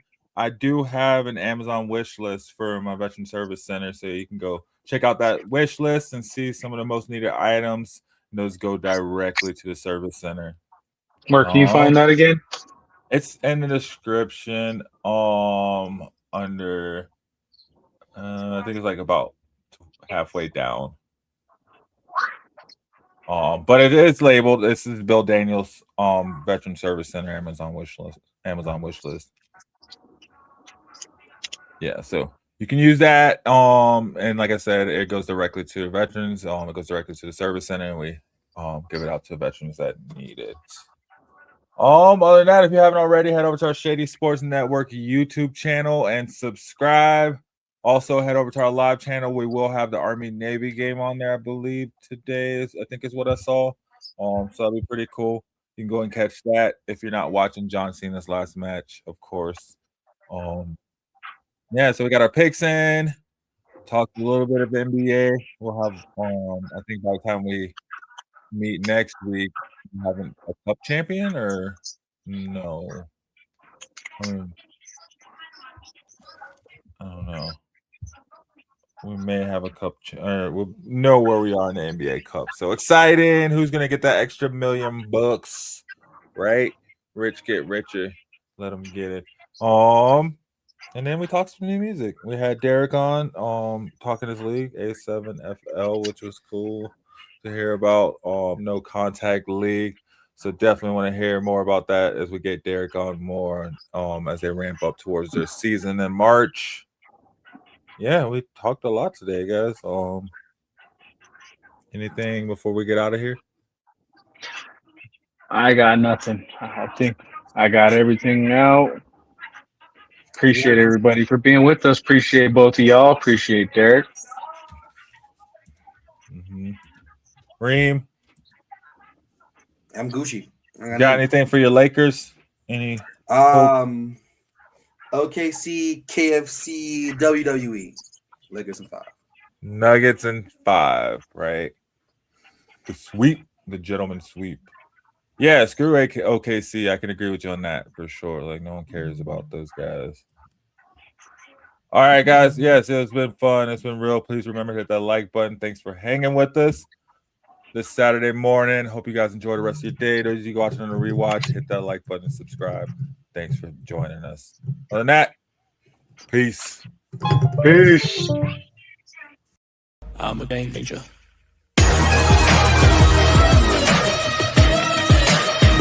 I'm a game changer. I'm a game changer. I'm a game changer. I'm a game changer.